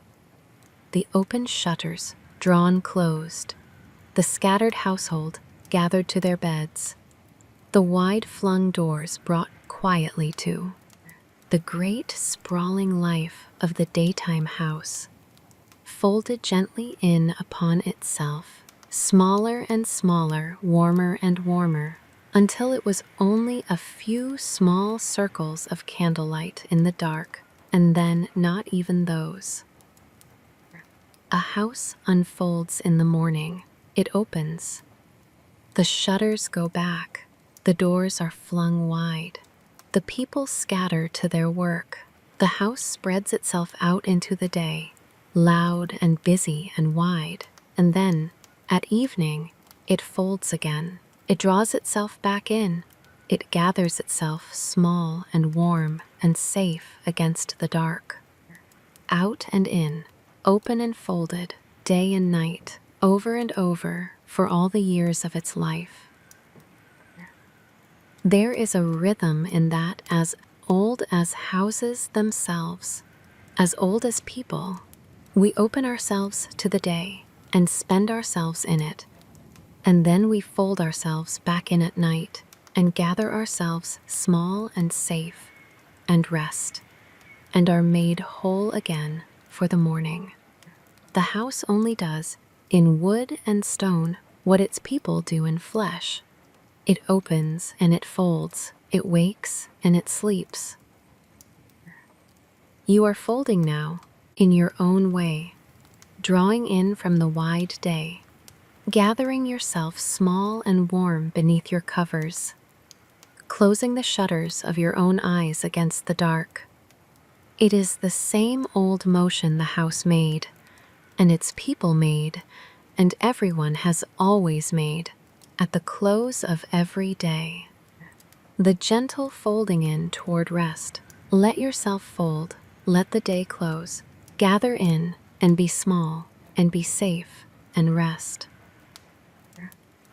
Let us step out now into the cold night air of the courtyard, where other hushed hands were keeping their own watch over the sleeping house. Let us step outside now, out of the warm closed house, and into the cold and quiet air of the courtyard, where the night is kept from the other side of the walls. A great house does not close only from within. It closes from without as well. The gates must be barred. The yard must be looked to. And through all the whole dark hours, there was often someone awake outside in the cold, keeping a slow watch over the sleeping house, while everyone within it lay warm and unknowing in their beds. Let us keep that watcher company a while in the dark yard under the stars. Picture the porter first at the great gate. His work is nearly done for the day, but not quite. He swings the heavy doors of the gate closed, one and then the other, and he lifts the great wooden bar and sets it across them into its iron brackets. It settles with a deep, solid, final sound. The house is shut now, shut against the road, shut against the dark fields, shut against whatever may move about in the night. It is a good sound, that settling of the bar. It is one of the best sounds of the whole evening. It means the house is whole and closed and safe, and will stay so until the morning light. The night is cold out here in the courtyard. Above the roofs the stars are out, sharp and clear, and very many in the black sky. There is no other light out here but theirs, and the small warm gleam of a single lantern by the gate. The great house rises up dark and peaceful against the starry sky, its black shape huge and still, and in its face the small squares of lit windows are going out, one by one, as the last rooms are closed and darkened for the night. Soon the whole face of the house will be dark. There was, perhaps, a watchman who walked the yard through the dark hours. Let us imagine him, for there were many like him in many houses. He carries a lantern. It is a small, warm light held safe in a cage of horn and iron, and it throws a little moving pool of gold on the cold stones as he walks. And he makes his slow round of the sleeping house. He walks the same path every night, along the wall, past the stable, around the yard, back to the gate, and then again, slowly, patiently, all through the night, keeping watch over the dark. It is cold work, this and lonely work, out in the night while all the world sleeps. But it is not unhappy work. There is a strange and quiet peace in being the one awake while others sleep. To walk softly through the dark and to know that behind every closed shutter, someone is lying warm and safe and resting. To keep the night yourself so that all the others need not. It is old work. It has been done since there were first houses to guard and people to sleep in them, and it has its own calm reward for the one who understands it. He would stop, sometimes, in the middle of the dark yard and look up at the stars. They were very bright out there, far from any other light, sharp and cold and countless in the black. They had hung over this house on every night of its whole life. They had hung over these fields before ever the house was built. They had hung over this land before there were any fields at all, when it was only wild ground under the dark.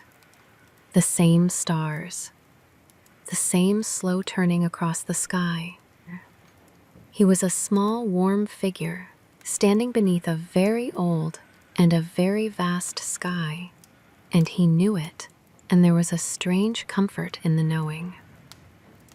The stable, when he passed it, was warm with the breath of the horses. He would look in at them through the dark as he went by. They stood soft in their stalls, shifting their weight now and then, breathing slow. Even they were folded into the night now, safe and warm behind their door. The whole household, people and beasts alike, was closed down into sleep, and he was the one who walked its dark edges and kept it whole and watched over all of it through the long hours. You are not truly alone when you keep a watch like that. That is the strange thing about it. It looks like the loneliest work in the world, walking a dark yard by yourself while everyone sleeps. But it is not lonely, not really. The house sleeps all around you, full of soft breathing, full of warm and resting lives. You walk among them, awake, holding them all in your care, and you feel the whole warm weight of them there, in the dark. You are not lonely. You are the keeper. There is a great difference between those two things, and the watchman knew it well, and it kept him company through the cold hours. His lantern moved slowly through the dark yard, a small gold light making its patient round, again and again. The house slept on behind its bars and its shutters, dark and silent and safe. The stars turned slowly overhead, cold and bright and old, and the night was kept quietly from without and from within by the porter's bar and the watchman's slow feet, as it had been kept over that house through age upon age. Stay with the watchman a moment more, out under the cold stars. There is something in his slow round worth carrying into sleep. He walks the edges of the sleeping house, along the wall, past the stable, around the yard, and back. The same path over and over through the dark hours. It is not exciting work, it is not meant to be. It is patient, circling, gentle work. And there is a deep peace in it, in the very sameness of it. Round and round, in the dark, keeping watch while the world sleeps. There is a rhythm to a round like that. The feet fall soft on the cold stone.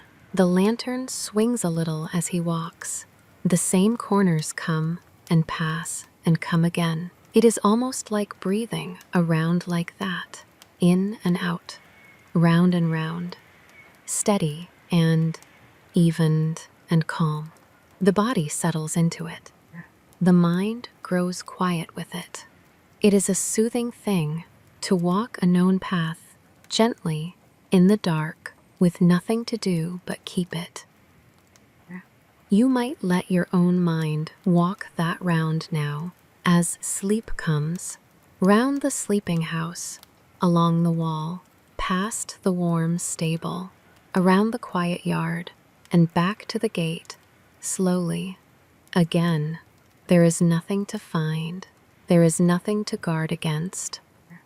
There is only the gentle circling in the dark, the soft fall of the feet, the small warm light going round and round the house that sleeps. The lantern moves, the stars turn, the feet fall soft and even on the stone, and the round goes on, gently, in the dark, keeping the sleeping house as it has been kept through age upon age. There is one more comfort in the watchman's night, and it is the greatest of them. He was not only guarding against harm, he was keeping the shape of the night itself. He knew the hours. He knew when the dark was deepest and when the first gray light would come. He carried the night in his mind, its whole long arc, from the closing of the gate to the breaking of the dawn, and because he held it, no one else had to. That is a gift, though it is easy to miss. When someone else is keeping the hours, you may let them go entirely. You need not wonder how deep the night is, or how far off the morning. You need not hold any of it. Someone is holding it for you, out in the dark, walking his slow round, watching the sky turn toward the dawn. You may simply sleep and trust the morning to arrive, because someone is awake to meet it. We do not have watchmen now, most of us, but the world is still full of people keeping the night's shape so that we may let it go. Someone is awake, somewhere, watching over the things that must not stop while we sleep, keeping the lights on, keeping the water running, keeping watch in 100 calm ways over the sleeping world. The night has never once gone unkept. There has always been someone awake in it, holding its shape so the sleepers could let go. You may let go tonight then, as fully as you like. You do not have to keep the night. You do not have to watch for the morning. You do not have to hold the hours, or measure the dark, or listen for the dawn. It is all being kept for you, as it has always been kept, by people awake in the dark whom you will never see. Their watch is your rest. Their waking is your sleep. So lay it down, the whole shape of the night. Let someone else hold it. Sink into the dark and let go of the hours entirely. and trust the morning to find you, as it has found every sleeper who ever trusted it. The watch is kept. You may rest.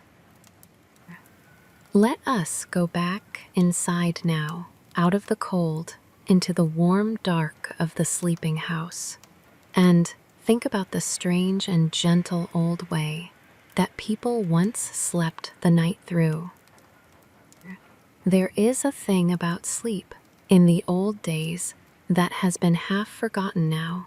People did not always sleep as we do, in one long unbroken stretch from dark to dawn. Often they slept in two parts. There was a first sleep, and there was a second sleep, and between two was a quiet waking hour in the deep middle of the night. And that middle hour, in the still heart of the dark, was a gentle and a curious and a peaceful thing. Let us think about it a while, for it is a comfort worth knowing. It went like this. The household lay down when the dark came, not long after the last light was gone from the sky, and they fell, soon, into the first sleep. It was deep, this first sleep, and heavy, and it came in the early hours of the night. It was the far, sound, dreamless sleep that took the whole weight of the day away. It carried them down deep and held them there for some hours in the deepest and blackest part of the night. And then, in the middle of the night, they woke, but softly, gently, not with any start or any fright, not because anything was wrong.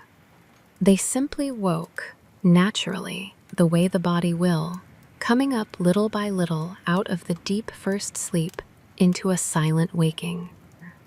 And they found themselves awake in the small dark hours, with the whole silent night around them, and the second sleep still waiting somewhere ahead of them, further on toward the dawn.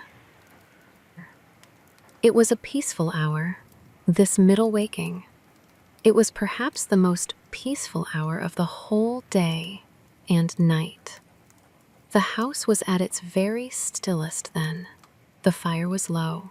The dark outside was complete. The whole world had gone quiet and slow. And in that deep stillness, people did hushed things, if they did anything at all. Some only lay still and let their slow thoughts drift about in the dark. Some spoke softly, a few gentle words, to whoever lay beside them. Some rose to tend the low fire, or to say a peaceful prayer, or simply to sit up a while in the deep peace of the sleeping house, and then lay down again. And here is the thing to understand. There was no worry in it, none at all. To wake in the middle of the night was not a trouble. It was not a failing. It was not something to fret over, or to fight against, or to lie there anxious about. It was simply how the night went. First one sleep, then a soft waking, then another sleep. The body knew the way of it, and expected it, and was easy with it. The mind was easy with it too. It was as natural and as untroubling as the slow turning of the dark toward the dawn. It was just the shape of the night, nothing more. Picture the lady, then, waking tenderly in her warm curtained bed in the deep middle of the night. Beyond the drawn curtains, the coals of the covered fire glow low and red in the dark room. The whole great house is utterly still around her, folded shut, everyone within it at rest. And there is nothing at all that she must do. There is nowhere she must be. There is nothing that wants her, or waits for her, or asks anything of her. She lies warm in the deep, soft feathers, in the peaceful dark, in the very silent heart of the night, and she simply rests there, awake, at peace for a while. It is a soft and spacious hour, that middle waking. The whole day is far behind her now. The morning is far ahead and does not press. There is only the deep still night, and the warm bed, and the low red glow of the covered fire beyond the curtains. Nothing hurries, nothing pushes. Time itself seems to move very slowly in that hour, or to stop altogether, and simply hold the sleeper gently in the warm dark with no demand at all. It is a still pool in the middle of the night, a quiet place between the two sleeps. And then, in its own good time, the second sleep would come. There was never any need to summon it. It came on its own. The eyes would grow heavy again. The drifting thoughts would soften and slow and blur, and the sleeper would sink slowly, gently, back down into the warm dark, down into the second sleep of the night, to rest there until the first gray light of morning came creeping at the window's edge. There is something kind in that old way of sleeping. It made a friend of the waking dark. It did not fear the small hours, or fight them, or count them anxiously away. It let the night be long, and let it be broken, and let it be gentle, and it simply rested through the whole of it, in two soft halves, with a calm peace held between them. People slept this way for many centuries, in warm beds, in cold houses, under old and softly turning stars. It was the ordinary shape of a night, and it was a gentle shape, and it served them well. So, if you should wake tonight, in the deep of the dark, you might think of them. You are only doing a very old and gentle thing. You are only resting in the still middle of the night, as people have always done, all through the ages. There is nothing wrong in it. There is nothing to fear in it.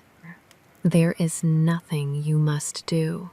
There is only the quiet dark and the warm bed and the second, waiting softly somewhere ahead of you to come in its own time and carry you down again.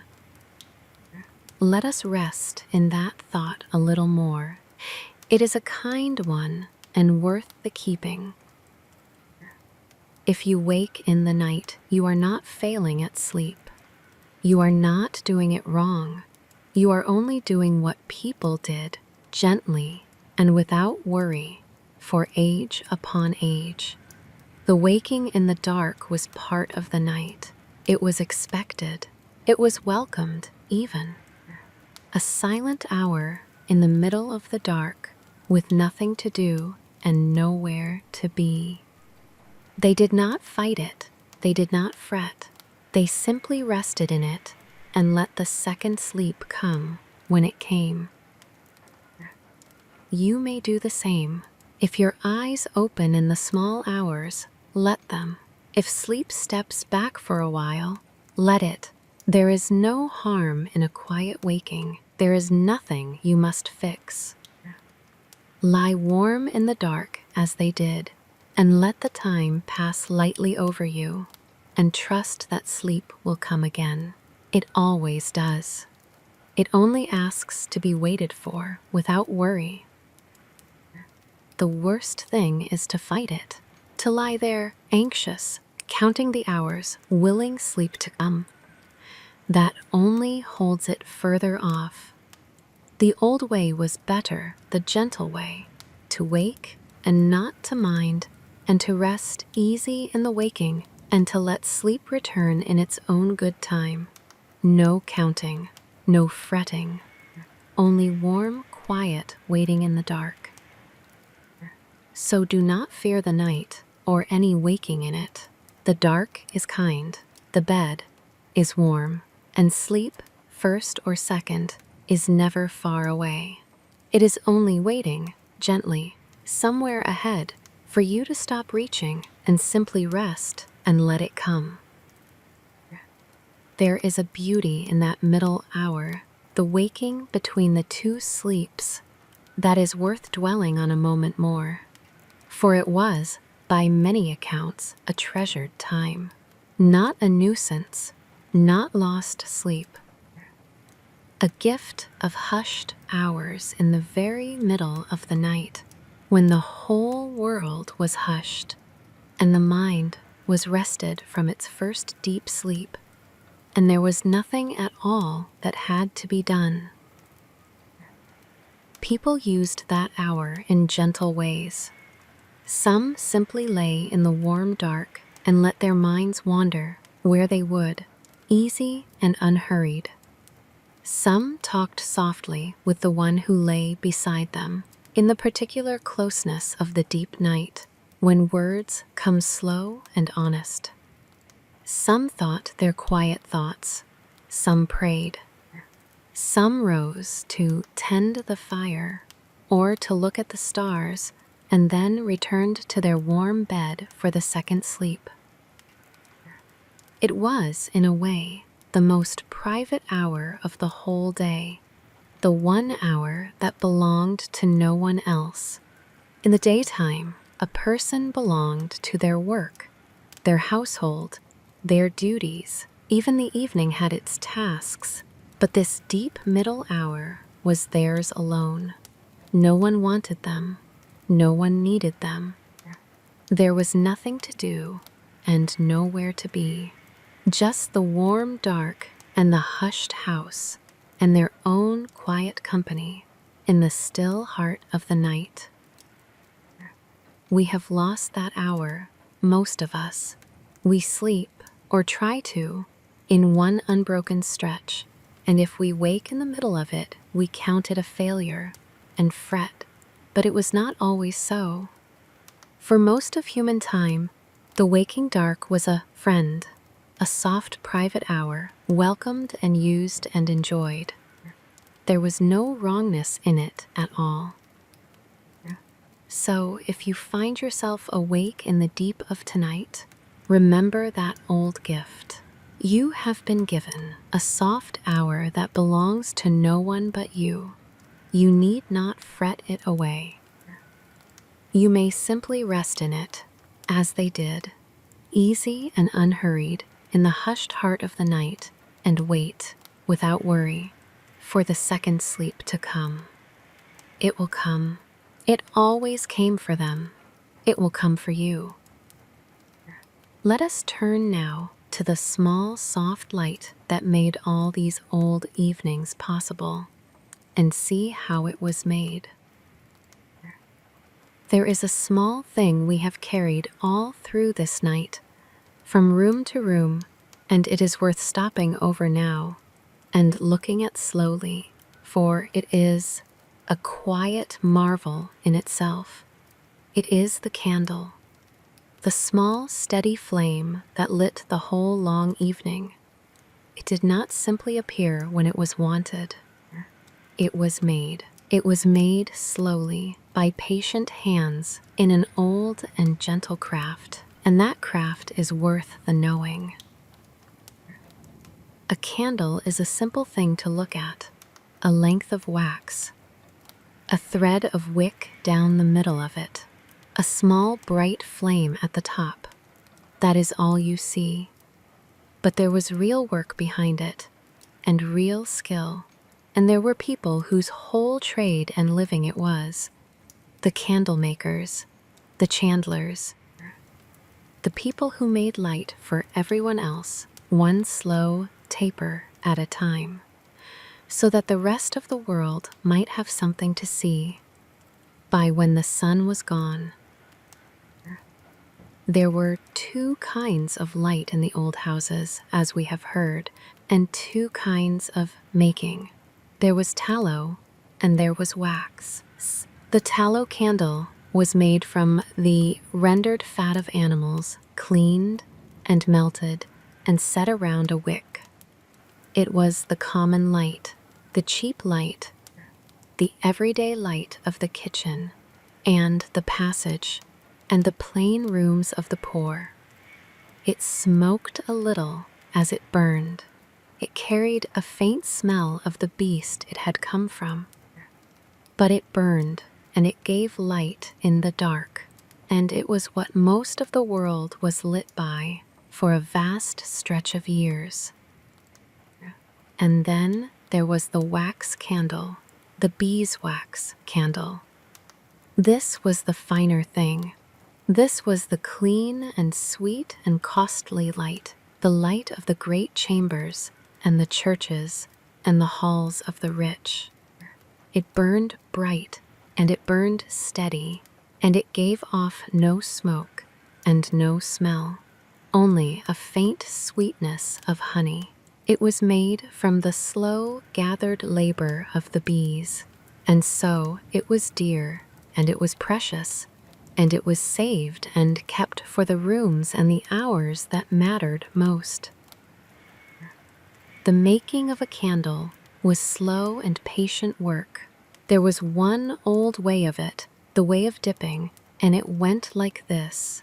The wick was hung down and dipped into a deep vat of the melted wax. Then it was lifted out, and it was left to cool. And then it was dipped again and lifted and cooled again, and again and again. Each dip left one thin new skin of wax upon the wick, and without hurry, over many, many dips, the candle grew, thickening around its wick, layer upon thin layer. It could not be hurried at all. The wax had to cool between every dip, or it would only melt away what was already there. And so the candle took its shape slowly, layer upon patient layer, the way that so many good and lasting things are made. Picture the candle maker at this work in the silence of a workshop on some long ago afternoon. The great vat of warm wax stands before them. A row of candles hangs from a frame, growing slowly, cooling between the dips, and the hands move in an old and easy rhythm.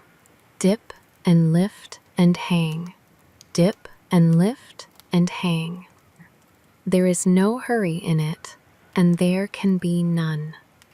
It is calm, repeating, rhythmic work, and gently, as the hours pass, the candles thicken on their frame. The light of 100 future evenings is being made there, quietly, one thin, patient layer at a time. It is a gentle thought, this, that the very light itself that lit the lady's chamber and warmed the far evening was made so slowly and so carefully by unhurried hands that long before any candle ever stood burning in that quiet room, someone, somewhere, in some workshop had dipped it and cooled it and dipped it again, over and over, patiently, until it was whole. The hushed of the evening was itself made out of other calm hours, earlier and elsewhere, where the light was slowly grown by hand. And so the candle burned in the chamber, steady and gold, at the close of the day. It gave its small warm light to the brushing of the hair and the making of the bed and the closing of the house. It asked for nothing. It was thanked by no one. It simply burned little by little, quietly, doing its one small, kind, and steady work, until at last it was done, and guttered, and went out. It was a small thing, it was a made thing, and it was a kind one. There have been candles like it, burning gently in the dark, lighting people through their evenings for ages upon ages. Watch a single flame a moment more before we go on. It is one of the oldest and most restful things there is to watch. A candle flame is never quite still and never quite moving. It sways softly in the smallest stir of air. It leans and rights itself and leans again. It brightens and dims and brightens. It is alive in its small way and gentle, and it holds the eye without ever asking anything of it. People have watched flames like this since the very beginning. Around fires, over candles, into the glowing coals. It is one of the first restful things we ever learned to do. There is a reason it soothes us so. A small flame is warmth and light and safety, all in one small moving thing. To watch it is to know, deep down, that the dark is held back and the cold is kept off, and all is well for now. The old part of us settles at the sight of it. The part that has always gathered close to a small fire in the dark and felt safe there, and let the eyes grow heavy in its glow. Let your own eyes grow heavy now in the imagined glow of it. The small gold flame swaying softly in the dark room. The warm circle of its light, the gentle dark all around. There is nothing to watch for. There is nothing to guard. There is only the soft flame doing its small, kind work, and the warmth of it, and the safety of it, and the slow settling of the eyes toward sleep. The candle burned on softly in the dark, and it gave its small light and asked for nothing, as it had done through the evenings of ages upon ages. There is a last thing to notice about the candle, and it is perhaps the gentlest of all. A candle gives itself away as it burns. It spends its own substance to make the light. Slowly through the evening, it grows shorter and lower, pouring itself out, drop by soft drop, into warmth and light for the room. And when it has given all it has, it is done, and it goes out, having spent itself entirely in the giving. There is something in that worth resting on. The candle does not hoard its light. It cannot. To give light at all, it must burn, and to burn is to be spent. The whole life of a candle is a slow and steady giving away, until there is nothing left to give.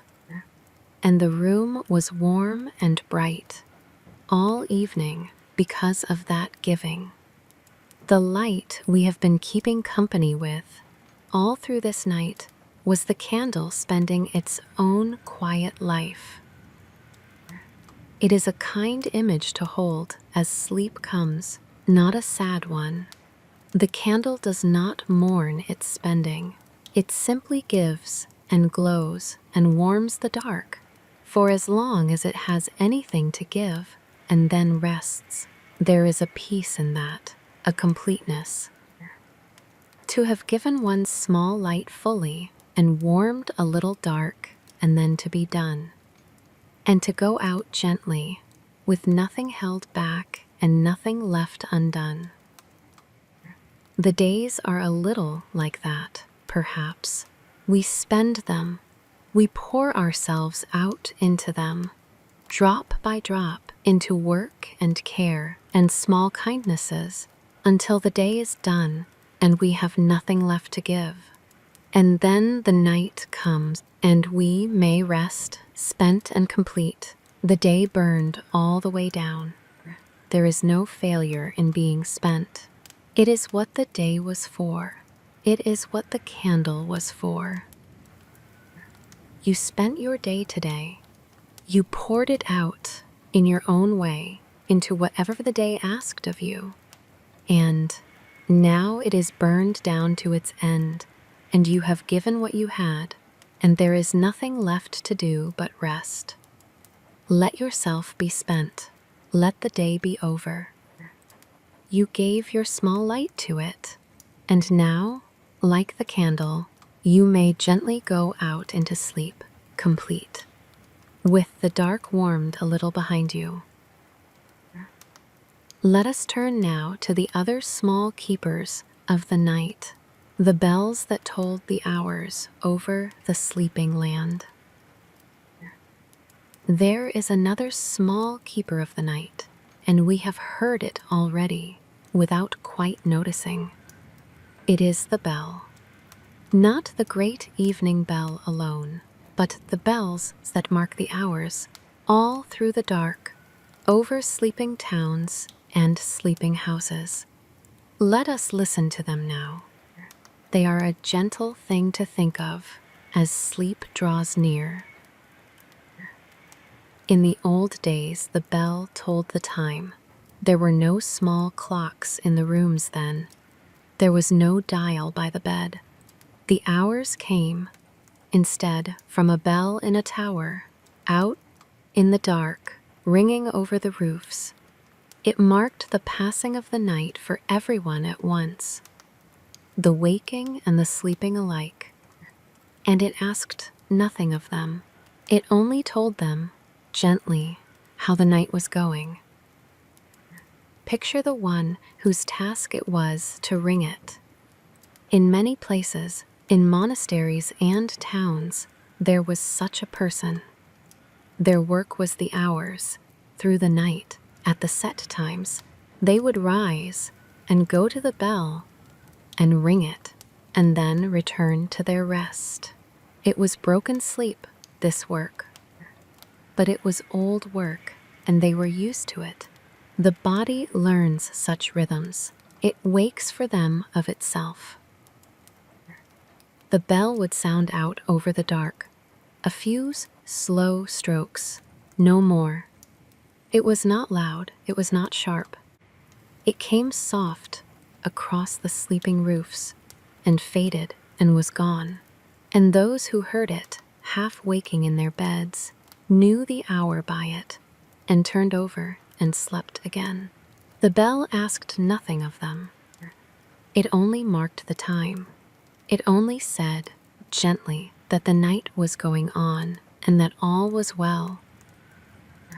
There is a comfort in a sound like that, to half wake in the dark and hear the far, slow bell and know the hour and know that someone is awake and keeping it, and that all is as it should be. You do not have to keep the time yourself. Someone else is keeping it for you. Someone is awake in the dark tower, ringing the hours, so that you need not count them. You may let the time go. You may sink back down and let the bell hold the hours while you rest. The strokes fell slow, and even in the dark, one, and then another, and then still. The sound spread out over the sleeping town and softened and faded into the night, and the one who rang it went back to their own rest until the next hour called them up again. It was patient work. It was gentle work. It went on all through the night, hour after hour, quietly kept. The bell had rung the hours over that land for ages. It rang them long before the house below was built. It would ring them long after. Kings would come and go, and the bell would ring the hours. The seasons would turn, and the bell would ring the hours. Whoever lay awake, in whatever year, and heard the slow strokes fall across the dark, was hearing a sound that had marked the nights of the dead, and would mark the nights of the unborn. The same slow bell, the same kept hours, the same soft word in the dark, that all was well, and the night was going on. And so, if you should hear a bell tonight, far off in the dark, let it be a comfort to you. Someone is keeping the hours. You need not keep them. Let the time go by, gently, without counting. The bell will hold it for you. You may rest. The strokes fell and faded, and the night went on and was kept, as it had always been kept, by a slow bell in the dark. Let the sound of that bell settle in you a moment more. It is a gentle thing to carry towards sleep. Think of how far a bell carries in the night. In the dark, in the cold, still air, a bell can be heard for miles. It rings in its tower, and the sound spreads out over the fields, over the roofs, over the sleeping farms and houses, softening as it goes, until at the very edge of hearing, it is only the faintest touch of sound.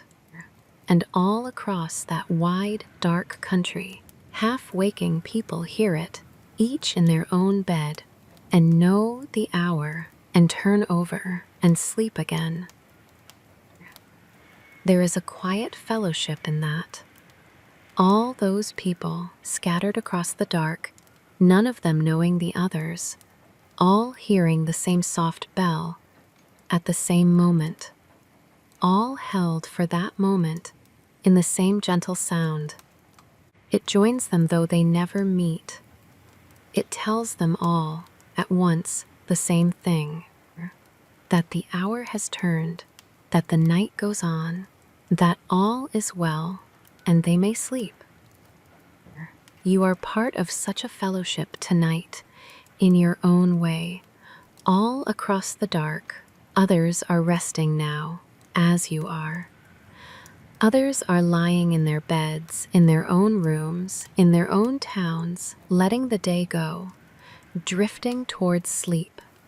You do not know them. You will never meet them. But you are all awake together in the same dark for now, and all sinking toward the same rest. There is comfort in that. You are not alone in the night. You never were. The bell rings far off and fades. The sound spreads over the dark and touches all the sleepers with care and is gone. And the night goes on and holds them all as it holds you, softly in the same wide dark. There is one more thing to love about the old bells, and it is how they gathered the hours into a shape. The day was not a shapeless stretch of time then. It was marked and measured and named by the bells. There were bells for the morning, and bells for noon, and bells for the evening, and bells for the deep of the night. Each hour had its own stroke. The whole day and night were shaped by sound, softly from the tower. To live within the sound of the bells was to be held in a kind of order. You always knew, without a clock, roughly where you were in the day. The bells told you. They divided the light and the dark into known and named pieces, so that time never ran on formless and frightening, but came always in gentle measured strokes, 1 hour handed softly to the next. There was comfort in that, to be always held within a known shape of hours. And the evening bell, the couvre-feu, the one we heard at the very start of this night, was the kindest of them all. It was the bell that said the day was done, that the work might stop, that the fires might be covered and the house closed and the people gathered to their rest. It was permission, that bell. Permission to lay the day down, permission given by sound across the whole dark country at once, to stop and be done and rest. You have had your own evening bell tonight, in your own way. Something told you the day was done, and now you are here, in the dark, at the end of it, with permission to rest. Let these words be your couvre-feu. Let them tell you, softly, that the work is over, that the fires may be covered, that you may lay the whole day down now, and close and rest, as a whole country of sleepers has laid its days down at the sound of the evening bell for age upon age. Let us turn now to the small, slow things that measured the time indoors, in the silent rooms of the past. There is a kind of quiet that lives in old objects, in the slow, small, patient things that Pete made to measure the time, and to keep the fire, and to hold the warmth through the night. Let us sit among them a while. They are restful things to think of. They do their work without a sound, or nearly so, and they do it slowly, and they ask for nothing. Think of the water clock first, the old clock that ran on falling water. It was a simple thing. Water dripped slowly from one vessel to another, drop by drop, and the falling of it marked the passing of the hours. There was no tick to it. There was no chime. Only the soft, slow, endless dripping of the water falling in a still room, marking the time without a sound worth speaking of. Drop, and then another, and then still. The hours passed like that in some old rooms measured out in falling water. Picture such a clock in an empty room at night. The water falls, drop by drop, in the dark. No one watches it. No one needs to. It keeps the time for its own sake, patiently, whether anyone is there or not. The room is still around it. The house sleeps beyond it. And the water falls and falls, gently marking the hours no one is counting. There is something deeply restful in the thought of it. A small thing, doing its slow work, alone, in the dark, asking nothing. Think of the covered fire, too. The banked coals in the hearth, set over with ash to sleep through the night. All through the dark hours, they hold their heat, quietly, giving off a low and even warmth into the room. They do not blaze, they do not crackle. They only glow, deep and red, beneath their gray blanket of ash, keeping the fire alive until the morning. Someone banked them so, at the end of the evening, and now they rest and keep and wait, holding the warmth of the day through the whole of the night. There is a craft in that, too. In the banking of a fire, you rake the coals together into a close heap. You set the ash over them, just so, to slow the burning, and done well, the fire will sleep all night and silent hold a live ember at dawn, ready to be woken again into flame. It is a small daily magic, this, the keeping of fire through the dark. People did it every night for ages, in every house.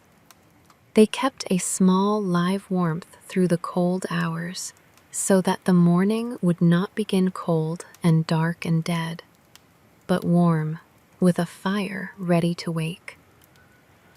Think of the tiled stove in the colder lands that held its heat all night in its thick clay.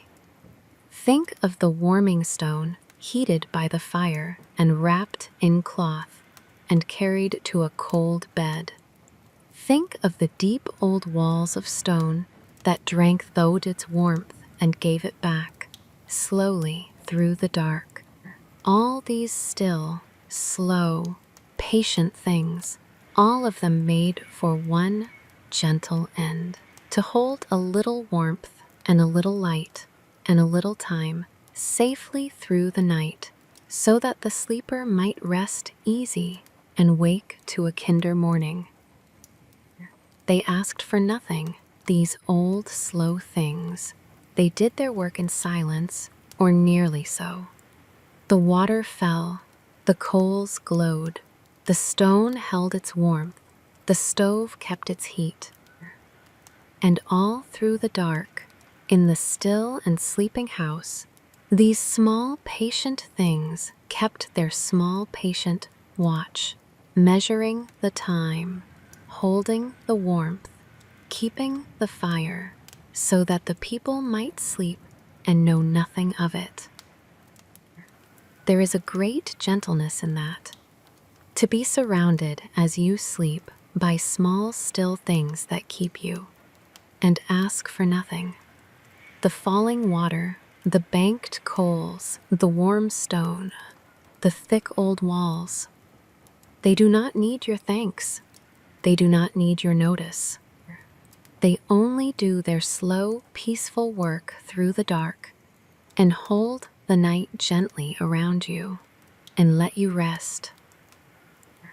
You are held so tonight by small, silent things you never think of.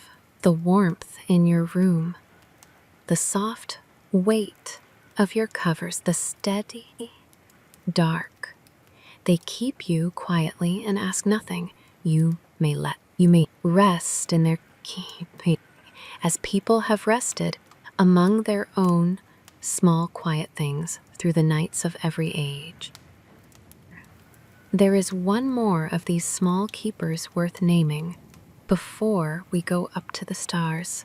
It is the hourglass, the old glass of running sand. It was a simple thing and a beautiful one. 2 rounded bulbs of glass, joined at a narrow neck, and a measure of fine sand within. You turned it over, and the sand began to run, grain by grain, from the upper glass to the lower. And when the last grain had fallen, a measure of time had passed, and you turned it over again, and it began afresh.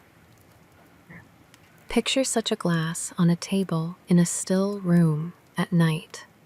The sand runs down silently in its thin, steady thread.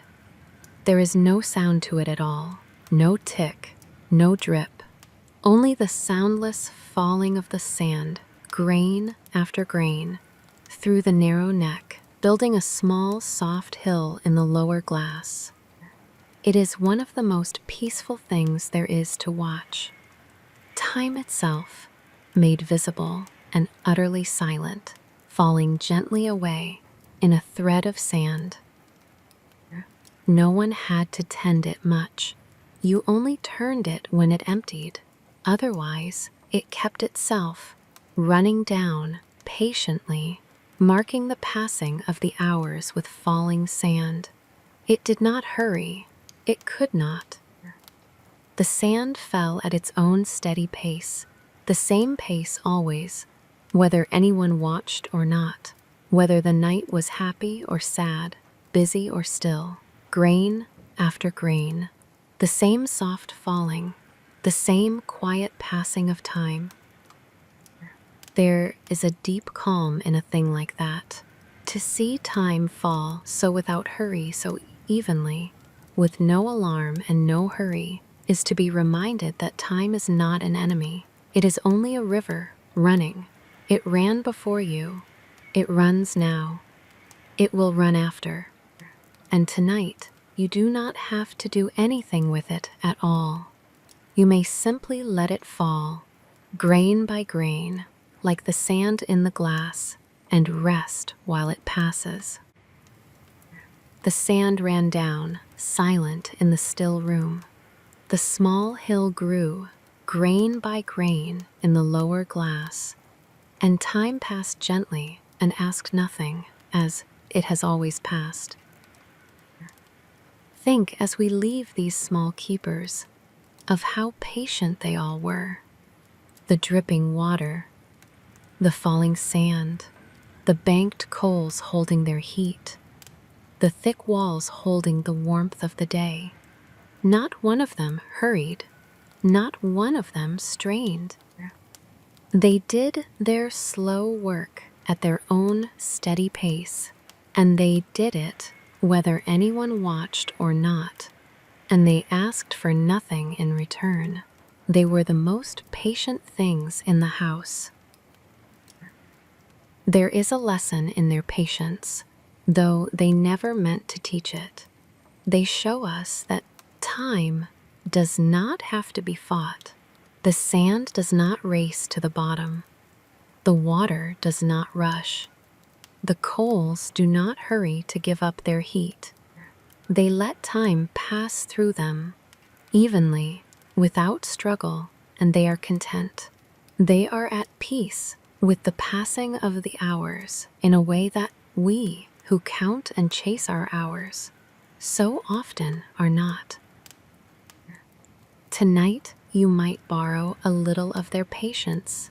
You might let time pass through you the way it passes through the hourglass, grain by grain, without hurry, without struggle, without any need to hold it back or push it on. The night will pass at its own steady pace. Whatever you do, you need not chase the morning. You need not cling to the dark. You may simply let the hours fall through you, gently like sand, and rest while they fall. That is what the small keepers knew in their wordless way. That time is not an enemy to be fought, but a river to be floated on. Let it carry you tonight. Do not swim against it. Do not reach for its far bank. Only lie back on the slow, dark water of the hours as the sand lies easy in the falling, and let the night carry you gently down toward the morning. The sand runs, the water falls, the coals glow low, and the patient old things keep their patient watch, letting time pass through them without struggle, as they have always done, and as you may do too, tonight, in the warm dark. Let us rise now, one last time, up above the house and its small warm lights, into the great old sky that held them all through the dark. Let us go up now, one last time, up above the roofs, up above the small warm lights of the sleeping house, up into the great cold stillness of the night sky itself. For there is one last thing to see tonight, and it is the largest and the stillest thing of all. The house sleeps below us now. Every room in it is closed. Every fire is banked and covered. Every candle is out, or very nearly. The lady sleeps in her warm curtained bed. The young maid sleeps in her narrow one under the eaves. The old woman sleeps. The porter sleeps behind his barred gate. Only the watchman is awake, walking his slow round far below, a tiny moving light in the dark yard. And over all of them, over the whole dark sleeping house, the old stars turn slowly in the black sky. Those stars are very old. It is hard to say how old. They hung over this house on its very first night, when it was newly built and strange, and its stone was silent, pale and unweathered. They hung over these fields before ever the house was there, when this was only open grazing land under the dark. They hung over this ground before there were any fields at all, before it was cleared, before there were people here to look up and wonder at them, in a night far older than all our memory. The same stars, the same slow, silent turning, night after night, age after age, without hurry and without any end. The river runs too, out beyond the fields in the dark. You cannot see it from here, but you know that it is there, moving quietly through the night, as it always has. It ran before the house was built. It ran before the road was laid down beside it. It has carried its dark water down toward the distant sea, slowly, patiently, through every single night that there has ever been. And it is running still, right now, out there in the calm dark, while the whole house sleeps and knows nothing of it. It does not stop. It has never stopped. It simply goes on. And somewhere, far off across the sleeping land, an old bell hangs quiet in a dark tower. It is a very old bell. It was cast far ago in fire by the hands of people who are themselves long gone, long dead, long forgotten. It has rung the hours over this land for further back than anyone can rightly say. It rang the couvre-feu tonight, as it has rung it every night for ages upon ages, and it will ring again at the first light of the dawn, and again at the next dusk, and it will go on ringing patiently over this sleeping land for a very far time still, long after this one small night is over and done and forgotten by everyone. This is the deep old truth that the night holds out to us if we lie still enough and soft enough to feel it. The world has been going on for a great many years, long before you were ever here, and it will go on for a great span of years yet, long after you are gone. The stars turn. The river runs. The old bells ring. The night is kept, and the houses are folded gently shut, and the sleepers rest, and all of it has been happening quietly, night after night, for far longer than the mind can hold or the heart can measure. And there is a great rest in that thought, if you will let there be. To be only a small, warm, sleeping thing, beneath so old and so vast and so patient a quiet. To know deep down that the world does not need you to hold it up tonight. That it has been turning without your help for age upon age, and that it will turn without your help tonight too, gently, easily, while you sleep. You may lay the whole weight of it down now, all of it. You do not have to carry any of it through the dark. You are a very small part of a very old and very silent night, and you are allowed, tonight, simply to rest inside it and to be held. Think, as you drift, of all the sleepers who have gone before you, under these same stars. The lady in her curtained bed, the maid beneath the eaves, the watchman when his round was done at last, and behind them, back and back, the countless others. Everyone who has ever laid down their head in the dark and closed their eyes. All of them slept beneath these very stars. All of them let the day go and sank into the dark and trusted the night to hold them. And it did. And it does. And it will. They were afraid of things, those old sleepers, as we are.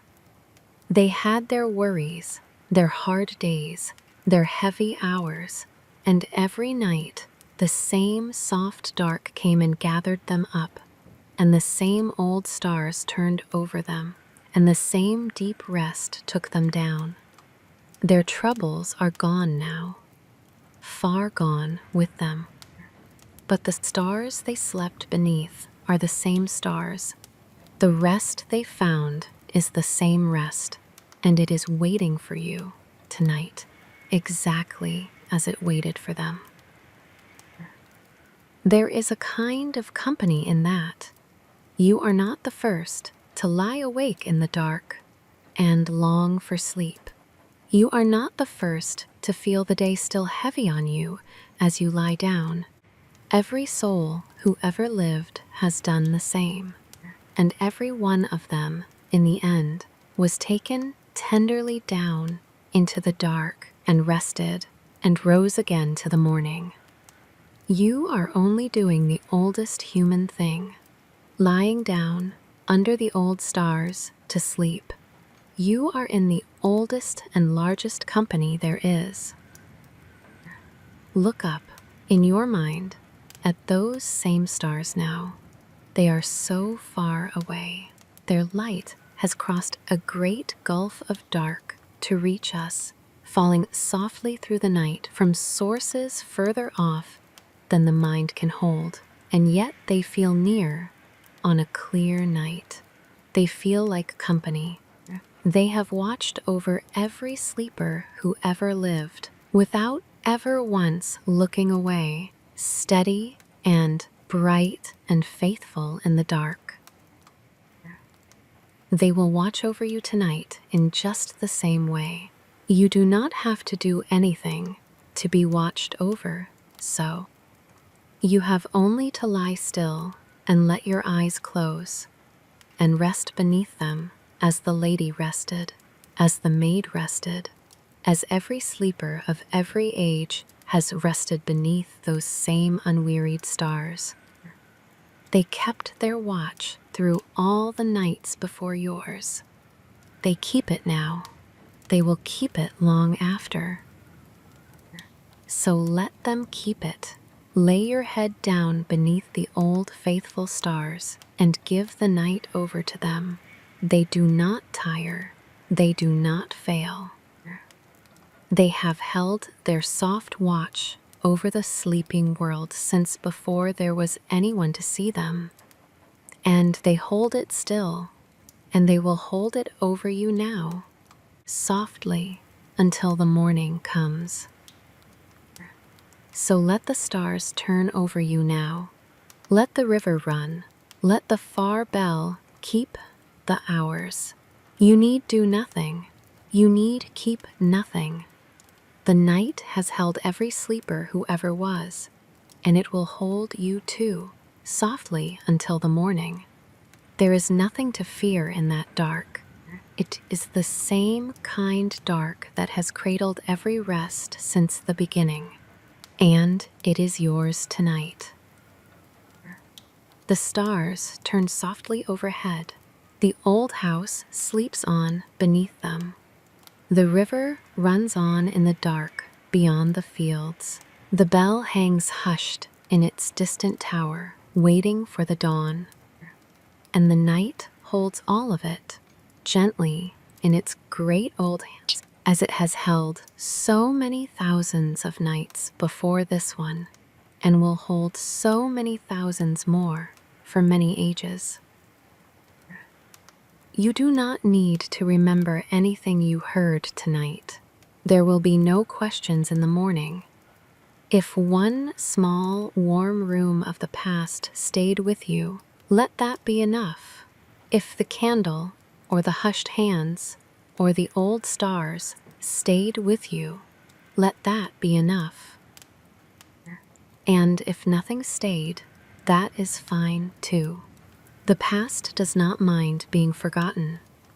It goes on quietly either way, keeping its lamps, folding its houses shut, turning under its old stars, whether we remember it or not. If you are still with us, thank you for staying. If you have already drifted off, thank you for that too. There is no wrong way to spend this quiet hour with us. The world has been turning for a very long time. Tonight, it can turn without you. The house is closed. The fire is banked. The night is kept by gentle hands, as it always has been. You are allowed to rest. Sleep well, and thank you for joining us here at Midnight Archive.